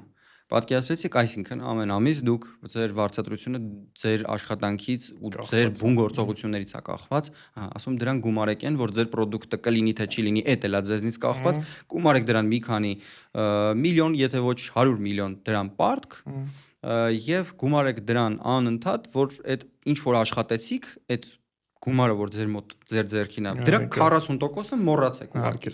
Եթե ունեք թիմել, 60%-ը մոռացեք, դրա 40%-ը ձեզ, 60%-ը մոռացեք։ Այսինքն այդտենց լավ կպատկերացնենք որ տարբեր գործարարությունը ինչ է, որ դու ամեն գիշեր քնում զարթում ես, մտածում ես մի բանի մասին, որ հաջորդ ամիս ինչով եմ հաց ուտելու, ինչ եմ անում։ Ով որ բախտի վրա հույս է դնում, շուկայից դուրս է գալիս։ Ով բախտի վրա հույս է դնում, շարքից դուրս է գալիս։ Դավիթ ջան, ըստ ձեզ հիմա ավելի վտանգավոր է անփորձ աշխատակից ունենալը, թե աշխատակից, ով կարծում է, որ ինքը ամեն ինչ գիտի արդեն։ Ոյ, բարդ հարց է։ Չգիտեմ։ Անփորձ աշխատակիցն ավելի վատ, թե աշխատակից, որ կարծում որ ամեն ինչ գիտի։ Երկուսը շատ վատ է։ Քանի տարեկան է նախ, այդ շատ կարևոր է։ Եթե իմ մոտ գալիս է 20 տարեկան մարդով անփորձ է, ես դրան նորմալ եմ նայում։ Կարա կամավորություններով փորձ ձեռք բերած լինի եւ այլն, բայց մարդու կյանքը դասավորման է, որ չի լինում։ Ես իմ 20 տարեկան հասակում ունեի արդեն 4-5 տարվա աշխատանքային փորձ։ Եսը։ Ահա։ Բայց իմ կյանքն էր տենց դասավորվել։ Եթե իմ կյանքը մի քիչ ուրիշ ձև դասավորվեր, օրինակ իմ ընկերը գնաց միտեղ ընդունվեց աշխատելու Ժավելի գործարանում, ես էլ իր հետ գնացի Ժավելի գործարանում աշխատելու։ Մենք ձեռքով Ժավել էինք լցնում։ Ուտեղ իմացանք, որ ավտոմատ լվացքի ու ձեռքի լվացքի Ժավելը նույն Ժավելն է։ Հա, այդ ասեմ իմացեք։ 2500 դրամ օրը աշխատավարձով, բնականաբար դա անօրինական էր։ Մենք էլ էինք անօրինական աշխատում, գործատուն անօրինական մեզ։ Ինչեւ այլ 3000 դրամ ինձ բարդ կա այդ մարդը։ Ուրեմն այդ բրենդը վաղուց չկա արդեն։ Ուրեմն բայց եթե իմ ընկերը չգնար, ես եւի չգնայի աշխատեի։ Որովհետեւ ես իմ այդ տարիքում չեմ կարծում, որ ես մի հատ կողքից էլ բան ունեմ, միտք ունեմ, որ մարդը պիտի իր ամեն տարիքում զբաղվի նրանով, ինչը որ այդ տարիքին է հատուկ։ Եթե մարդը 20 տարեկան մինչև ֆուտբոլ չի խաղացել, ճամբար չի գնացել, հա, այդ ջահելական այդ գնալ սերենադ երգել պատանի տակ, այդ ամեն ինչի միջով չի անցել, տրավմաներ ունի այդ մարդը հավանաբար։ Լուրջ խնդիրներ կարող ունենա հետագայում, որովհետև հետո կփորձի դա կոմպենսացնել արդեն ավելի հասուն տարիքում։ Համաձայն եմ, բայց մյուս կողմից նայեք, օրինակ ուսանողական տարիքում, հա, սկսել աշխատելը, այդ հետո շատ օգնում է։ Այդ է, մյուս կողմից էլ ես այս նույն մտածածից հակադրում եմ այն, որ մի վարքյան, բայց նայ 16-17 տարեկանից մարդիկ աշխատում են, պատասխանատվություն են սովորում, մեծ է։ Երևի նրանից է, որ մեծերը կյանքը լավ չեն կառավարում, որ կարիք է լինում 17-18 տարեկաններ, արդեն 17-18 տարեկանից պատասխանատու լինեն, որ համակարգն է պահանջում մեզնից, որ մենք 17-18-ում արդեն պատասխանատու լինենք։ Ուրեմն մեծերով ինչ որ բան են չեն արել։ Ուրեմն համակարգը ինչ որ միտեղ, ինչ որ մի բան սխալ արել, որ այն մարդով պիտի ունենա մանկություն, ով պիտի բակում ֆուտբոլ տշի 17 տարեկան, ինքը գնում է SMM կուրս անցնելու կամ կառավարման ինչ որ դասեր անցնելու, որ 20-ում արդեն ինչ-որ սերտիֆիկատներ ունենա, ինչի, չգիտեմ, իմ կարծիքով ամեն ինչի տարիքը կա, բայց հիմա արդեն վերջ, էլ չկա, էլ անցան այդ ժամանակները, հիմա 12-13, իմ քեռու երեխեքը 13 տարեկան է մեկը, 14 թե 15 մյուսը, մեկը 16, մեկը 13, ինձ եկել է պատմում է, որ որոշել է 13 տարեկանում արդեն որոշել է ծրագրավորող, գեյմինգով եմ զբաղվելու, խաղեր եմ սարքելու, եմ անելու, եմ անելու, ուսումնասիրում է կոդինգ, բան անում, համակարգիչ է ուզում իր համար վերցնի եւ այլն։ Ինքը այդ երեխան մանկություն չունի, պատկերացնում եք, այսինքն հոբարես աղջիկը հայտնի Գագիկ 7-3 չեմ հիշում կոդը ինձ որ լայվի ժամանակ գրել էր որ դարավ մեմ դա իմ քրոջ տղեն դվարնի քրոջ Գագիկը բան սովորում է Թումոյում բան եւ այլն հիմա ուզում է համակարգիչ վերցնի որ տնից նստի մոդելավորում անի եւ Գագիկը ինչ է հիշելու իր մանկությունից ես չեմ ասում որ մենակ վատ է դա բայց շատ կարևոր բան կա էլի այտենց բազային պահանջմունքներ կան սոցիալական այդ օրինակ ծնողի վստահությունն է որ մենք մեզ բազային է եթե մենք դա չենք ստանում ամբողջ կյանքը ինչ որ միտից փորձում ենք փնտրենք ստանանք կարծում եմ որ խաղը շատ կարևոր դեր ունի մեր կյանքում խաղի միջոցով օրինակ կենդանիները սովորում են որս անել կատուները որ անգամ տանն են ապրում իրանք խաղում են որովհետև իրանք դրանով իրանք ճանկերն են սրում, հա, որս անել են սովորում, ռեակցիա են ուժեղացնում եւ այլն։ Որսի տեսանկյունից դա լավ է։ Մարդու համար խաղը դա սոցիալականացվելու, չհանձնվելու, հա, երբ որ դու ֆուտբոլ ես խաղում վերջին րոպենա ու դու մի գոլ պակասով գնում ես, այդ պայքարում ես, այդ ոտերից sense մեջ էներգիա չկա, շուտ կտրվում է, հեվում ես, մի քիչ ջուրես խմես, տեղից ծակում է, ու դու պայքարում ես, որ վերջի գոլը խմես։ Այդ քեզ պայքարել է սովորացնում, բայց երբ դու այդ տարիքում անում ես մեծական բաներ ինձ թվում է դա ես սկզբից ասացի մեծերի բայց ուղղեմ ինձ մեծեր ասելով երևի շատ մարդիկ իրանց վրա կվերցնեն բայց շատ մարդիկ մեղավոր չեն իրանք տենց կյանքում են ապրում համակարգից է խնդիրը ես համաձայն եմ ու հատկապես եթե նայենք գյուղերում օրինակ ձեր ասած այդ 16-17 տարեկան էլ չկա օրինակ գյուղերի երեխաների մեծ մասը իրանք 12-13 տարեկանից արդեն աշխատում են ինչ որ իրանց այգիներում հող են մշակում ծնողի հետ այսինքն մարդու կյանքում անհոգ տարիներ չեն լինում պրոստը մարդը ծնվում է ու մեծանում է հենց մի քիչ գիտակցություն է ձեռք բերում այսինքն քանի տարեկանից է որ մարդը կարելի է համարել որ հասկանում է ինչա կատարվում իր շուրջը եւ հենց այդ 12-13 տարեկանն է չէ հենց այդ տարիքից մարդը արդեն բանի մեջ է ստրեսի մեջ է ու ինքը արդեն երիտասարդ տարիքում հոգնում է աշխատանքից ամեն ինչից ոնց որ չգիտեմ կոպիտ ասած մի քիչ թևաթափ լինի ու հետո նայում հասկանում որ ինքը մանկություն էլ չի ունեցել ոչ այնտեղ ապրել ոչ այստեղ ապրում այո ռետրոսպեկտիվ պատասխանեցիք այն ձեր հարցին որ 20 տարեկանում անպատասխանատու են ինչա հա անպատասխանատու են ու այդ անպատասխանատվությունը հաճախ հոգնելուց էլ է գալիս ոչ թե նրանից որովհետև 20 տարեկանում մարդը արդեն 7 տարվա աշխատանքային փորձով գալիս է ու ինչ որ բան ենք անում ֆորմալ բաների մեջ ենք իրան դնում համակարգերի ասում ենք սա ընտանիք է արի այստեղ եւ մարդը ասում ինչ հետևից եք ընկել հիմա սոցկայքերում աղջիկները մի հատ հումոր են տենց պատտասնում որ ասում է եթե դու աշխատել ես 15 տարեկանից 14 տարեկանից ոնց որ այդքան էլ վատ միտք չի աբյուզերի հետ ամուսնանալու տենց ասի նստի տունը ոչ մի բան պետք չի ես կբերեմ հա դրա մեջ իրականում կա ճշտի բաժին իհարկե դրա երկարաժամկետ հետևանքները ավելի վատն են քան կարճաժամկետը կարճաժամկետը հաճելի է բայց երկարաժամկետում չէ բայց ինձ թվում է մի հատ մեծ խնդրեմ կա որ մենք կյանքը դինամիկայի մեջ չենք դիտարկում մենք դիտարկում ենք շատ կարճ ժամանակային ինտերվալի մեջ դինամիկայի մեջ եթե նայենք էական չի ով ինչի հասավ շատ ավելի կարևոր է հասարակ բան պրոգրեսը պրոստը տարական բան է որ եթե մենք ամբողջ կյանքում նայենք մարդիկ ովքեր ձգտում են ինչ որ մի հատ մեծ բանի եւ մարդիկ ովքեր պրոստը ձգտում են այսօր վաղը ավելի լավը լինեն քան երեկեին տարական բան առանց պանիկայի հա ռազմավարական տեսանկյունից այս մարդիկ որոնք որ ինչ որ մի հատ նպատակ են դնում իրանք Թալեբի ասած փխրուն են իսկ սրանք ովքեր ամեն օր փոքր փորձում են ավելի լավը դառնալ երեկո համեմատ նախ այն միջակայքերը ինտերվալները ժամանակի երբ իրանք վերլուծում են շատ կարճ է ու իրանք հասցնում են արագ ադապտանալ յուրաքանչյուր բանի ու անընդհատ հետեւաբար իրանք ավելի հակափխրուն են քան նրանք ովքեր փորձում են ինչ-որ 10 տարվա երազանք դնեն ու այդ 10 տարվա երազանքի հետևից մինչև վերջ ճղվելով գնան մյուս կողմից այդտեղ պարադոքս կա երբ որ մարդիկ դնում են այսօրվա վաղվա զարգացման միայն այսօրվա վաղվա զարգացման պլան մենք այսօրվա օրով ապրող մարդիկ ենք դառնում իսկ այսօրվա օրով ապրող մարդիկ մեծ ներդրումներ չեն անում ապագայի համար որովհետև կարծում են որ ապագան դա շատ հեռու է Դրա համար նորից վերադառնալով Adidas-ի այն մոդելին, որտեղ մենք քննարկեցինք, որ թիմում տարբեր մարդիկ պետքա լինեն, կարծում եմ, որ կյանքում մարդիկ պետքա ընկերություն անեն բավականին իրանցից շատ տարբեր մարդկանց հետ։ Իմ ընկերների ցուցակը, երբ որ նայում եմ, ցանկը երբ որ կարդում եմ անուններով, ու ասես մտքով պատկերացնում, եթե իրանց բոլորին հավաքեի միտեղ ինչ կլիներ, շատ լավ բաներ չէր լինի։ Իմ ընկերների մեջ կան ծայրահեղ պահպանողական բռնցքամարտիկներ, պոետներ, նրանք ովքեր երաժիշտ են եւ նրանք ովքեր գողական են։ Այսինքն իմ կյանքը ոնց որ տարբեր փուլերում, տարբեր իրավիճակների մեջ այնց դրել, տարբեր մարդկանց հետ եմ սկսել ընկերություն անել ու տարբեր մարդկանց հետ ընկերություն անելը պահելա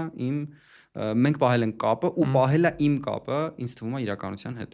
Ու նման փորձառություն ունենալը չփակվելը քո հետ համաձայն ու քեզ հաճելի մարդկանցով միջավայրում այդ լավ է։ Այս տեսանկյունից եթե էլի հետ գանք այն վերջին հարցին, որ դուք ինձ տվեցիք, ում ես կընդունեի աշխատանքի, երևի կախված է նրանից ինչպիսին է իմ թիմը ու հաճախ ինձ պետքա թիմում նաև ունենալ այդ ինքնավստահին։ Հաճախ պետքա ունենալ այդ անինքնավստահին, որ օրինակ ես թիմում ունեմ մեկին, ով ուզում է օգնած լինի ինչ-որ մեկի պարտադիր, բայց թիմում ոչ մեկ իր օգնության կարիք չունի, լինի մեկը, ով իր օգնության կարիքը ունի, որովհետև բալանսավորում ամեն ինչ։ Հա, միշտ չի, որ աշխատանք ամեն տեղ, ամեն հաստիքում, ամեն մարդ իր աշխատանքը տենց պիտի ադոյա չոտքի անի, հա, այնց ոնց որ ընթացակարգերով գրած է։ Տենց պրակտիկան տենց չի էլի։ Պրակտիկայում ընդհանրապես մեկը գործը քիչ անում, մյուսը փակում է, մյուսը օգնում է սրան, մեկը գերա կատարում է իր աշխատանքը, դրա հաշվին փակվում է, այս մյուսի թերը կատարումը, սենց հա։ Դա պետք չի իրականությունից կտրվել ու պատկերացնել, որ բոլորը կարող միանման լինեն ու դժվարությունը հենց աշխատանք կան։ Հա, ղեկավարության ղեկավար լինելու դժվարությունը հենց դա, որ դու անելուց երբեք չգիտես դու ճիշտ ես անում թե չէ, ու հենց բարդությունը որոշում կայացնելու դրանում է։ Մարդիկ եթե իմանային ճիշտ որոշում կա, ճիշտ որոշումը որն է, իրենք այդ որոշումը կայացնեն, հա, բայց այդ բանը բարդությունը դրանում հենց դա է, որ դու երբեք չգիտես այս որոշումն է ճիշտ թե այս, որովհետև երկուսն էլ քեզ թվում է ճիշտ կամ հակառակը, երկուսն էլ թվում է քեզ սխալ, որն էլ անես վատ է լինելու։ Դրա համար շատ ավելի դժվար է լինել ղեկավար, որովհետև դու պետք է հասկանաս ոչ միայն քեզ, առաջին հերթին քեզ պիտի հասկանաս, այլև պիտի հասկանաս քո թիմում աշխատող շատ տարբեր մարդկանց, որոնց ռեակցիաները կարող են շատ տարբեր լինել։ Ու նաև իրենց համար պատասխանատվություն կրում։ Ու քո գույքի ու քո գրավադրված տան։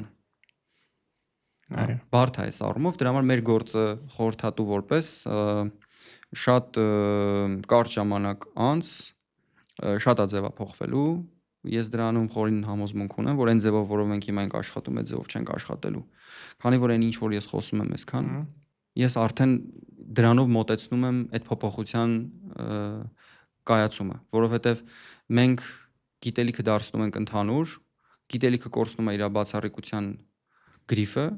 գաղտնիության գրիֆը, ու դառնում է բոլորին հասանելի։ Իսկ երբ բոլորը գիտեն ամեն ինչ, էլ խորհրդատու քեզ պետք չի։ Կարծում եմ խորհրդատուները լինելու են պատասխանատվություն կիսող, հա, ինչ որ չափով գալու են օրինակ բիզնեսում, որը որոշակի նախագծային փոփոխություն անելու, բայց իրենց վարձատրությամբ պատասխանատվություն կրելով։ Դավիթ ջան, դուք գրել եք գրողի տարած մոտիվացիա գիրքը, ու եթե իրականում մոտիվացիան ինքը գերագնահատված արժեք է, այդ դեպքում ի՞նչն է մարդկանց տարիներով ստիպում ավելի լավ արդյունք տալ, բարձր արդյունք տալ։ Բայց ով ասաց, որ գերագնահատված է։ Ձեր կարծիքով։ Նու հա, համել գրքի վերնագիրը ինքը ոնց որ Այ դա տենց չի, բայց հա։ Այ որ ես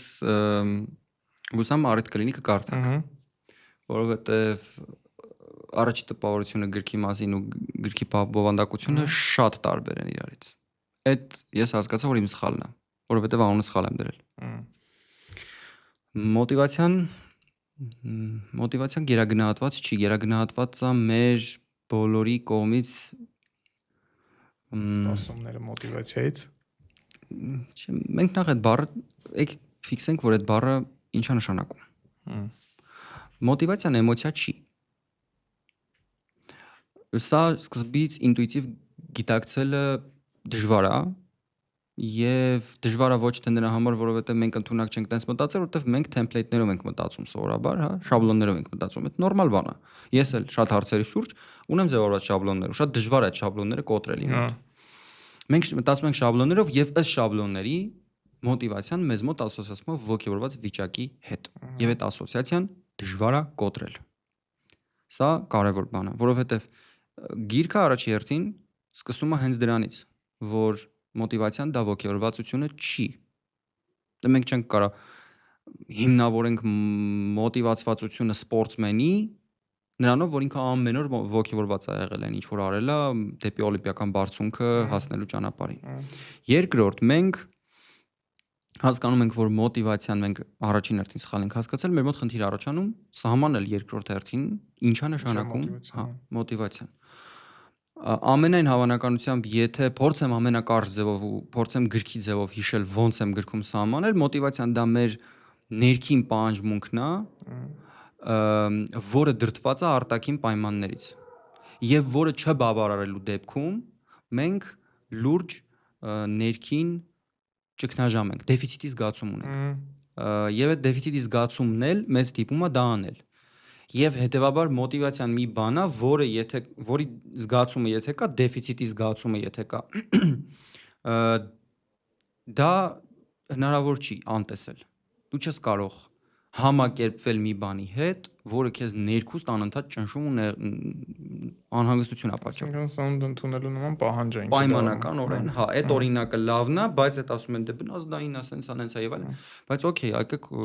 ինչը ինֆորմացիա ստանալը դա սնունդ ստանալու պես մի բան չի մեր համար։ Իհարկե։ Մարդը կարա բան կյանքում չունենա ինֆորմացիա ստանալու պահանջմունք, ոչ մի բան չսովորի։ Այն անգամ ոչինչ չսովորող մարդուն հետաքրքիր է բամբասանքը։ Ի՞նչ է բամբասանքը։ Ինֆորմացիա։ Ով ինչ որտեղ երբ։ Այս տեսանկյունից երբ որ մարդը մոտիվացիայի մասին է խոսում, իր համար տերմինը սխալ է ձևակերպված, սխալ է մաս մեդիայում տարածված եւ սխալ է ընկալվում։ Ու դրա համար համեմատում են օրինակ մոտիվացիան ու դիսցիպլինան։ Այնքան տարբեր բաներ են, ասենք չգիտեմ, ոնց որ ոդկասթը համեմատեմ, ասենք X Factor-ի հետ։ Արտաքուստ նման են, չէ՞ իրար, բայց ընդհանրապես լրիվ ուրիշ բան են, լրիվ ուրիշ ֆորմատ ասա, լրիվ ուրիշ։ Ես չեմ կարող դրան հասնեմ, չգիտեմ, պրոստը կոկորտս կճղվի, երևի ես կծերանամ հենց այդ միտքը փորձելով հասցնել, էլի։ Չեմ կարողանա։ Ինձ թվում է, չեմ որտեղ այնքան շատ է ինտերնետում ու անընդհատ այն մարդիկ, ովքեր նույնիսկ գիրքը կարդում են, դրանից հետո մեկ էլ տեսնում եմ կիսվել են։ Ավելի կարևոր է դիսցիպլինան, քան մոտիվացիա։ Չկա տենց բան։ Հնարավոր չի։ Հակադրության մեջ են դնում իրար հետ։ Հա, որովհետև դրանք ընդհանրապես հակադրվող բաներ չեն։ Դիսցիպլինան ի՞նչ է, ինչ որ մի բան է հետևողականորեն անընդհատ անելը։ Okay։ Դա լավ բան է, վատ բան չի, չեմ ասում դա վատ է։ Բայց դա մոտիվացիայի հետ համեմատելու չի ընդհանրապես։ Որովհետև հենց ինքը դիսցիպլինան պետքա դրդված լինի մոտիվացիայով։ Այդ ոնց եք որոշել ինչն եք հետևողականորեն անում։ Ոնց, այսինքն ինչից որոշեցիր, որ հենց սա պիտի անես հետևողականորեն։ Շարժառիթը որն էր։ Շարժառիթը որն էր, հա։ Ցանկությունը դե այսօր կա, վաղը չկա։ Այսօր ես ցանկացար հետևողականորեն ես արեցի, բա որ վաղ ուրիշ բան ցանկանաս։ Այսինքն դու պիտի ունենաս, չէ՞ որ մոտիվ դրա տակ, պատճառ, ինչ որ մի բան, որը քեզ դրդում է դա անես, չէ՞։ Հիմա մարդիկ շատ ժամանակ չեն հասկանում իրենց մոտիվները։ Ես էլ շատ ժամանակ բաներ եմ անում, որը մոտիվը չեմ հասկանում, ինչն էր մոտիվը։ Կարող է անցնի ամիսներ, հետ գնամ, ասեմ, հա, տես, այս սրա համար էի սա անում։ Մի քիչ շատ խորանաս հասկանաս ինչի համար։ Հա։ Հա, սովորաբար, եթե ուզում ես հասկանալ մարդը մոտիվացիան գիտի թե չգիտի, դա ավելի շատ բնորոշվում է ավելի անտրամաբանական ու տրամաբանական պահվածքով։ Անտրամաբանական պահվածքի դեպքում մարդը ինքն էլ չգիտի մոտիվը ու դա թաքնված է, երբեք դա չես իմանա։ Հետևաբար անտրամաբանական վարքի դեպքում մարդու հետ երբ որ խոսես էլ բանավիճես էլ չես իմանա իրական պատճառը։ Adekvat քայլերի դեպքում մարդը հասկանում է իր մոտիվը, գիտի իր շահը, գիտի իր սպասվելիք արդյունքը։ Բայց մարդու բնույթը այդպեսին է, որ ինքը անդադ դեֆիցիտ է զգում։ Տարբեր մարդիկ, տարբեր պայմաններում, տարբեր ձևով են այդ դեֆիցիտը բավարարում։ Մոտիվացիան հենց այդ դեֆիցիտն է։ Եթե մարդը մոտիվացիա ընդհանրապես չունի, մարդը ինքնասպան է լինում։ Հա, ինքը վերջում չի ուզում։ Հա, մնացած դեպքերում եթե դու առավոտ արտանում ես տեղերից վեր ես կենում, ուրեմն դու ինչ որ մի բանի մոտիվացիա ունես։ Այստեղ բացառեցինք համեմատությունը դիսցիպլինայի հետ։ Դիսցիպլինան կամ հետևողականություն, consistency, որ տարբեր կերպ են կոչում, դա մի բան է, որը անտրամաբանական է, եթե դրա տակ չկա մոտիվացիա։ Այսինքն դու գնում ես ինչ-որ տեղ, պրոստը գնալու համար։ Okay, ուրեմն դու դեբիլ ես։ Հա, որովհետև ես մենակ մարդը որ իր ամբողջ ճանապարհը մի բան անում, անընդհատ օրեցօր ու չի հարց չի տալիս իրան դա պետքա պետք չի ինչի համար դա անում, ուրեմն մի քիչ խնդիրներ ունի այդ մարդը։ Հետևաբար յուրաքանչյուր մարդ ինչ որ մի բան հետևողական անելով պիտի իրան հարց տա ինչն է իր մոտիվացիան դրանում։ Դրանով պիտի ինքը իրեն հասկանա։ Որպեսզի իրեն հասկանա, պիտի իր մեջ խորանա, լսի իրեն, խոսի ինքն իր հետ, ժամանակ տա իրեն, որ դա հասկանա։ Մարդիկ այսօր իրենց ժամանակ չեն տալիս։ Ամբողջ օրը էկրանի վրա են։ Լողանալու ժամանակ են մենակ մտածում ու վերջ։ Մեկը քնելուց էլ դա մի կես ժամ, հա, մինչև հանգես։ Այդ ընթացքում։ Մնացած ժամանակը էական չի դու կարիքներդ ես հոգում զուգարանում, թե հաց ես ուտում, ամբողջ ընթացքում ինչ որ մի բանի սպառման մեջ են գտնվում։ Կամ էլ զրույցի։ Այդ էլ է սպառում ինֆորմացիայի։ Հետևաբար, երբ որ մարդը փորձում է այդ ամենից հետո ինտերնետից նայած, մի տեղից լսած մի բանով ձևավորի իր նպատակը կյանքի, դա չի դառնում իր նպատակը եւ հետևաբար ինքը չի էլ անցնում այդ ճանապարհը մինչեւ վերջ, չի անցնի ճանապարհը, եթե դա ներսից եկող չի։ Առաջին երկու քայլից հետո ինքը արդեն հետո։ Այդ լավ օրինակ է, ես ասում եմ, երբ որ դուք ինչ-որ մեկի սիրահարվում եք, դա ձեր ներսից է բխում։ Դուք դա բլոկնոտի մեջ չեք գրում, որ հիշեք, չէ՞, ում եք սիրահարվել։ Դուք դա ձեր առավոտից իրիկուն ձեր մտքին է, չեք կարա դա մոռանաք, դեֆիցիտ եք զգում, հա, ներքուստ։ Նույնը մոտիվացիան է, որ դուք ինչ-որ մի բանով վառված եք, ձեր ներսից վառվում է դա, դուք չեք պետք չի դա գնալ ինչ-որ գրի կպցրու խաղացենիքի վրա, որ անընդհատ ամեն հաց ուտելուց հիշես, որ դու դա քո նպատակն է։ Է դու ուրեմն այդ քո նպատակը չի, եթե դու պիտի խաղացենիքի վրա կպցնես կամ բլոկնոտի մեջ գրես, որ դա հիշես։ Դա քո առաջադրանքն է։ Իսկ առաջադրանք չի նշանակում նպատակ։ Այս դեպքում քեզ պետքա հասկանալ քո իրական նպատակը։ Ինչի համար։ Որովհետև լավագույն պատասխանը այդ հարցին դու քո մեջ կարաս գտնես։ Կարող չկարողանաս բացատրել։ Ինձ որ հարցնեք ինչի համար եմ ես անում, ես գուցե ամաչեմ իմ իրական մոտիվները ասեմ, եթե իմ մեջ գցել բռնել եմ դա, հա։ Որովհետև հաճախ այդ մոտիվները շատ ինչ-որ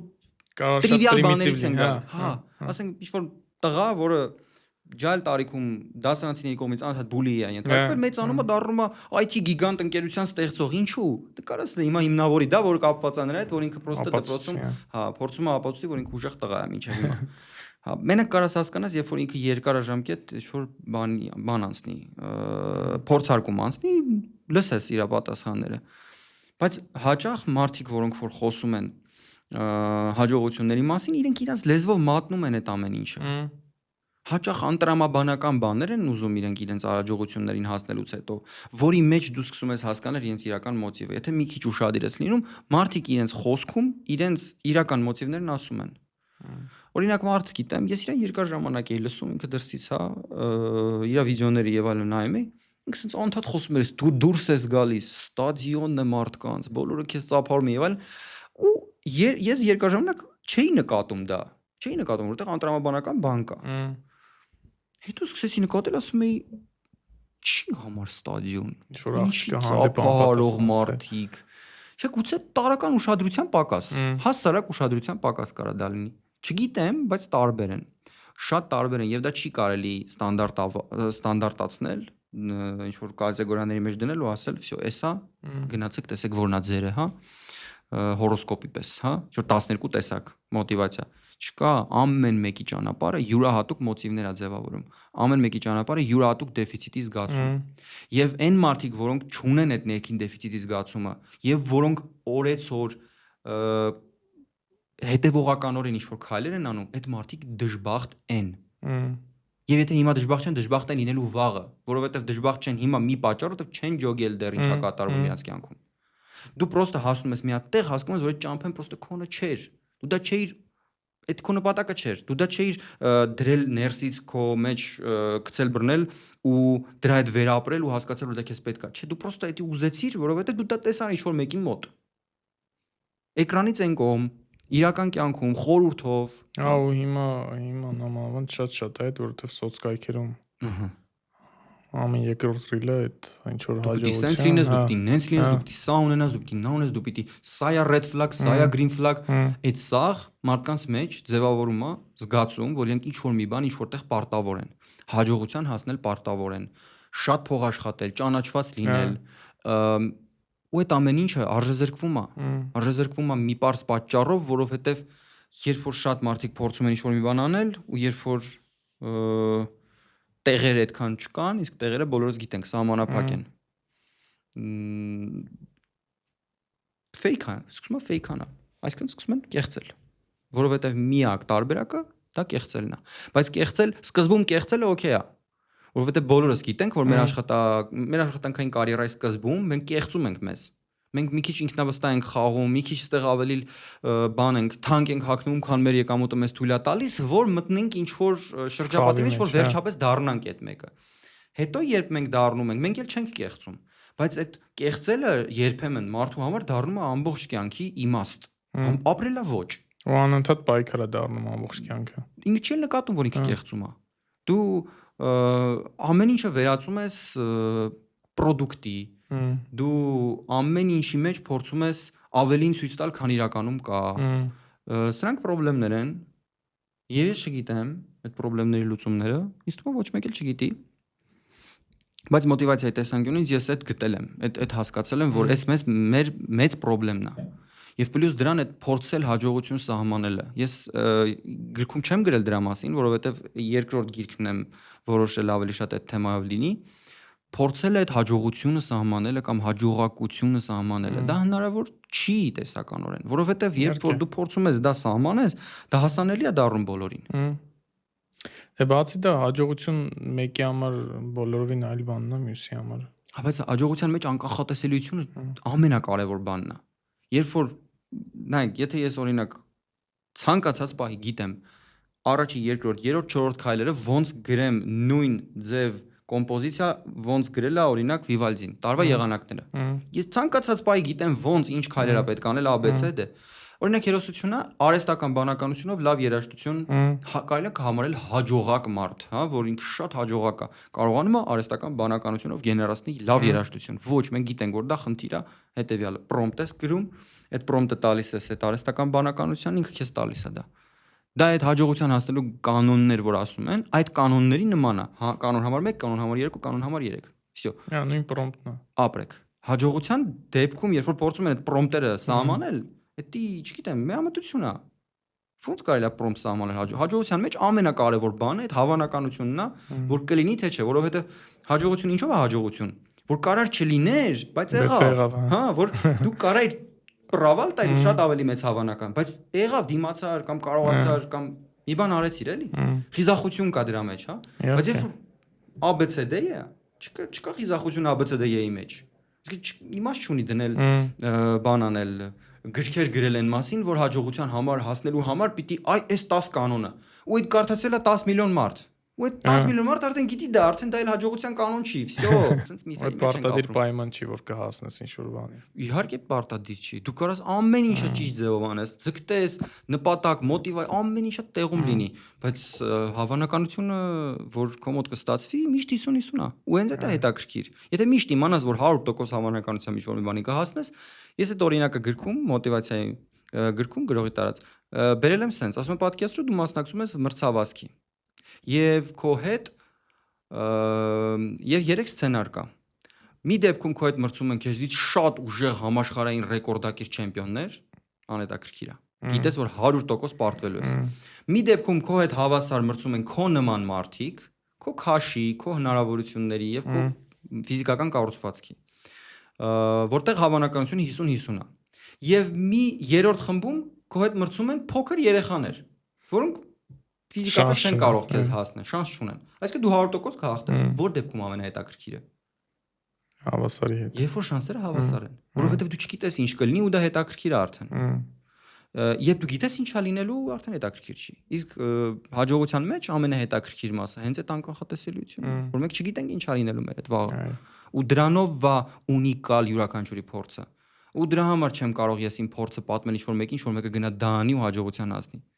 Դավիթ ջան, եթե այսօր 20-25 տարեկան երիտասարդը ձեզ հարց տար, ինչն է մոտակա 10 տարում որոշելու իմ ապագան, ինչ խորհուրդ կտայիք իրեն։ Ես եմ մի 5 տարի առաջ, չի շատ հեռու է։ Ինչն է իր ապագան փոխելու։ Ես ունեմ իմ սուբյեկտիվ փորձը։ Իմ սուբյեկտիվ փորձով եմ ասում։ Կարելի է շատ բան իմանալ, կարելի է շատ բան կարողանալ։ Երկու բան կասեմ։ Առաջինը ձգտեք նենց անել, որ կյանքում ուրիշները ձեզնից ավելի շատ կախվածություն ունենան, քան դուք իրենցից։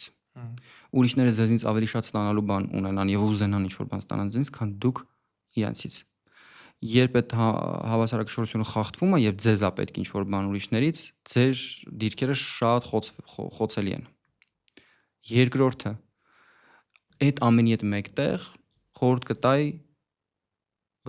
լավ ընկերներ ունենալ։ Այս պատմության ցանկացած ժամանակներում ու ցանկացած իմ կյանքի պատմության նույնիսկ եթե վերցնեմ ուղղակի մեծ չվերցնեմ մասշտաբը, ամեն անգամ երբ որ քեզ թվում է որ վերջին ինչ-որ բաներն ես անում, որ վсё արդեն ինչ-որ շատ պրավալնի վիճակ է մոտդ, ոչ մի բան չի ստացվում եւ այլն, ամենակարևոր բանը ովքեր են կողքդ ու դա փորձարկված բան է, այդ ուղղակի խոսքեր չեն, այդ գիտական հիմնավորված տեսություն է, տեսությունը չի փաստ է ուղղակի, որ մարդկանց ամենակարևոր կյանքի իմաստներից են, մարդկանց համար։ Դա չափվել է Հարվարդի ուսումնասիրություններում, Քրիստակեսի Ֆաուլերի ուսումնասիրություններում, այդ դրանք ես նկարագրել եմ գրքում ու երջանկության մասին որ խոսում են, ամենակարևոր ֆակտորներից մեկը ապահովության, կոմֆորտի ու երջանկության մեջ դա շատ խորը սոցիալական կապերն են քո շուրջը գտնվող մարդկանց։ Մենք ինչի ենք հիմա ավելի թույլացրել այդ կապերը, հեռացել մեր ծանոթներից, որտեղ մենք դադարել ենք իրար լսել, որովհետև մենք շատ ենք ինֆորմացիա վերցնում ուրիշ տեղերից, իրար սկսել ենք քիչ լսել։ Դուժելա մեր անձնական կապերը։ Ընտանիքի հասարակ օրինակով այգու մեջ քայլեք, նայեք երեխաները ծնողների հետ ման գալուց ինչա կատարվում, կամ երեխան է էկրանի վրա, կամ ծնողն է էկրանի վրա։ Այն տարիքը, երբ որ իրենք պետք է իրար հետ շփվեն, վերջերս տեսա մի հատ գովազդ, ոնց որ ընտանիքը գնում է 10 տարեկան երեխայի հետ պլանշետ առնելու, պրոստը ինտերնետում ռիլ էր բերել, ինչ որ ասիական գովազդ էր, ինչ որ ընկերության։ Գալիս են պլանշետ առնելու խանութ, ու այդ խանութի գովազդն է։ Ասում եմ, բարև ձեզ, մենք ուզում ենք մեր երեխայի համար պլանշետ, ասում եմ, քանի տարեկան երեխան, ասում եմ 10։ Ասում եմ, լսի եղբայր, քո երեխայի ընտանիքն է, որ դու պիտի իր հետ լինես, պիտի իր հետ խոսես, պիտի իր հետ խաղաս, պիտի այդ ժամանակը պիտի իր հետ անցկացնես, կմեծանա չես կարողանալ այդ անես, արդեն ուշ կլինի։ Մի առ այդ պլանշետը իրան։ Ու հետո ասում եմ, լավ, չեն կառնի։ Երեխային ասում եմ, կդիմանաս, ասում եմ, հա։ Ու հետո ցույց տալի այդ խանութը, ասում եմ, մենք հոգ ենք տանում մեր հաճախորդների համար։ Շատ ճիշտ բան են ասում։ Իհարկե։ Ու այս տրամաբանության մեջ ամենակարևոր բանը դա լսելու կարողությունն է, նկատելու, որ քո կողքը մարդ է։ Իսկ մեզ հիմա շատ դժվար է դա անել, որտեղ մեր ուղեղը զբաղված է աղմուկը շատ է։ Երբ որ ես խորհուրդ կտայի երկու բան։ Ձգտեք ձեզ այնքան լավը դարձնեք, որ ձեզնից կախվածություն միշտ ունենան, բայց լինեք այնքան բարեգութ ու լավ մարդ, որ ուրիշներին լսեք, ինչպես հավասարը հավասարին։ Հետաքրքրվեք ուրիշներով, ինչպես հավասարը հավասարին։ Կարեկցեք, ինչպես հավասարը հավասարին։ Փորձեք օգնել, ինչպես հավասարը հավասարին։ Ու հաստատ նման մարդիկ ճիշտ է շատ էլ տուժվում են կյանքում, որովհետև ինչքան բարի ես, այնքան քեզ խաբելու, պտտացնելու հավանականությունը հեշտ է, էլի։ Մեծ հավանականություն եւ հեշտ է անելը։ Բայց մյուս կողմից էլ նման մարդիկ շատ քիչ են։ Ու նման մարդ, երբ որ գտնում ես քո շրջապատում, դու պատրաստ ես այդ մարդու համար ամեն ինչ տաս։ Կյանքում ես գիտեք ինչ եմ հասկացել, որ ասես ինչքան ապրում եմ, այնքան քիչ սկսում եմ գիտակցել, որ կյանքում ասես այն բազային արժեքները, որոնք մենք ասես հավատում էինք, մտածում էինք, որ ջայլ տարիքում ասենք 10-10 մտածում ես, որ ընկերությունը պետք է նվիրվես, պետք է քեզ կիսես, մի քիչ տարիքի հետ sense կյանքը անդադ քեզ փորձում ապացուցի, որ չէ դա շահամոլություն է, որ չէ դա տեղ ինչ որ պահանջներ կան քո հանդեպ դրա համար է տենց, որ չես կարող ունենաս, ասենք ինչ որ սեր, որը նկարագրվում է գրքերում կամ պոեմներում, դու պիտի անպայման շահեր ունենաս եւ շահեր հետապնդես, այդ մաքուրը բանը անհրատը տենց քիչ կյանքը քեզնից մղում է դուրս։ Անդադ ինչ որ հաշվարկներ ամեն ինչ երանքնություն, բայց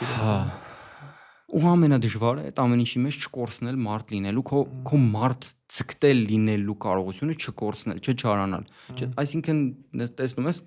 կեղտոտում են տարածքը։ Չասես դա լե դե սաղ կեղտոտում են, ես էլ կեղտոտեմ։ Սաղ դավաճանում են, ես էլ դավաճանում։ Սաղ սուտ են խոսում, ես էլ սուտ խոսամ։ Սաղ կռիսական են, ես էլ կռիսական անեմ։ Չէ։ Իհարկե նրանք ովքեր որ կռիսական են համակարգի մեջ ավելի կարճ ճանապարհներով ավելի շատ բարիքներ են ստանում, այդ տենց է։ Բայց կարճաժամկետ հատվածում իրականում։ Հա, բայց իրանք այնքան շատ են, որ քո կյանքի դեպքում Հա, իրանք մանր-մունր գալի ազդեցություն, գնում են, հա, հա, քո վրա ազդում հա, են, ուղղակի հա, քեզ փոխում են որպես մարդ, դու արդեն կարևոր չի, էլի, որ ինչ եղավ հետո իր հետ։ Ինքը պրոստը քո կյանքում մի հատ վերք թողեց գնաց։ Այս տեսանկյունից դրա համար ես ունեմ համոզմունք, որ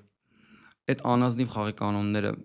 միշտ լինելու է, որովհետև դա ձեռնատու է։ Ուղղակի դա ավելի կարճ ճանապարհ է։ Այն հազարամյակներով Գայթակղիչ եղել է ու միշտ էլ միշտ։ լինելու է։ Բայց դու պիտի ձգտես քեզ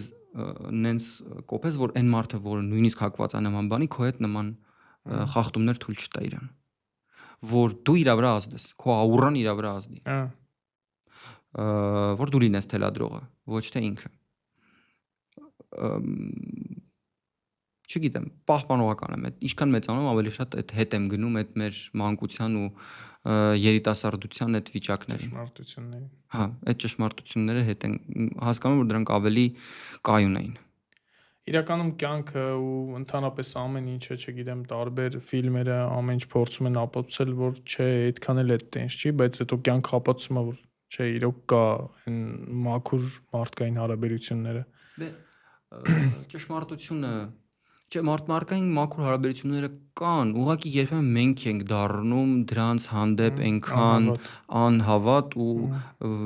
անզգա, որ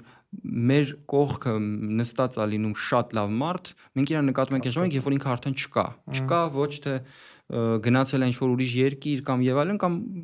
պայմանական մեր տղերքը, որ ասենք արցախյան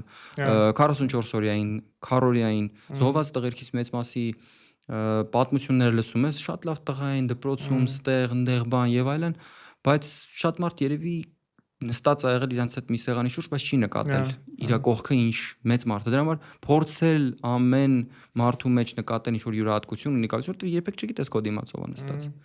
Փորձել նկատել այդ լավ հատկանիշ է։ Երբեմն մեզ կյանքը ստիպում է մոռանալ, ես էլ եմ տենց։ Ես չեմ ասի, որ ես միշտ մարդկանց մեջ դրական եմ դնում։ Մեկ-մեկ այդ փորձություններից չարանում եմ, մեկ-մեկ այդ փորձություններից կռիսականս բարձրանում եմ, սկսում եմ մեջս բարձրանում այդ նախանձելու, ուրիշների վրա նայելու, փորձելու համեմատվելու կամ ծակելու, վատությամբ պատասխանելու եւ այլն։ Այդ մեծանում այդ ցանկությունը։ Բայց դե լավա որ ունեմ լավ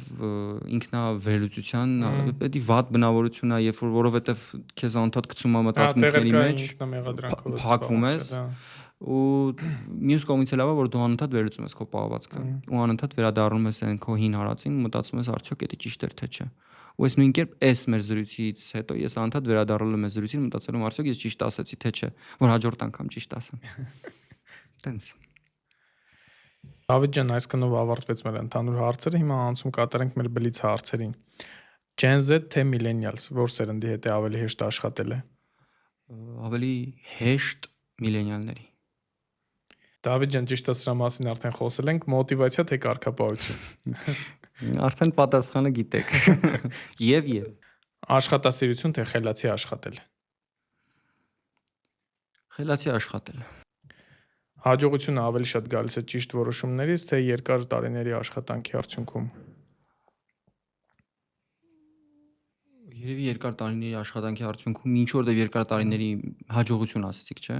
Երկար տարիների աշխատանքի մեջ հավանականություն ավելի մեծ է որ կլինի հաջողություն, որովհետև մյուս տարբերակը ճիշտ գիտելիքներ, հա։ Ճիշտ որոշում։ Ճիշտ որոշումներ։ Ճիշտ որոշում կայացնելը մենք խոսեցինք արդեն, որ դա երբեք դու չգիտես ճիշտ ես որոշում թե չէ։ Դու հետո ես իմանում, որ այն որոշումը ճիշտ էր թե չէ։ Այդ պահին, երբ որ դու դա կասես, չգիտես։ Դրա համար ավելի ճիշտ է երկար տարիների փորձը։ Մի բան, որ երիտասարդները գերագնահատում են կարիերայի մեջ։ Փողը։ Մեկ միֆ նոր սերնդի մասին, որ կուզեիք մարդիկ այլևս չհավատային դրան։ Որ չգիտեն ոնց ապրել։ Իրենք շատ լավ գիտեն ոնց ապրել, մեզից լավ։ Այո, Մեզ երջանիկ են լինելու որպես սերունդ, բայց դա կտեսնենք, ես էլ չգիտեմ։ Ինձ թվում է, որ իրանք ավելի լավ գիտեն ոնց ապրել։ Համաձայն եմ։ Շատ լավ, Դավիթ ջան, այսքանով ավարտվեց մեր հաղորդումը։ Շնորհակալ եմ եւս մեկ անգամ մեզ հյուրընկալվելու համար ու հետաքրքիր զրույցի համար։ Ես էլ եմ շնորհակալ։ Ստեսություն։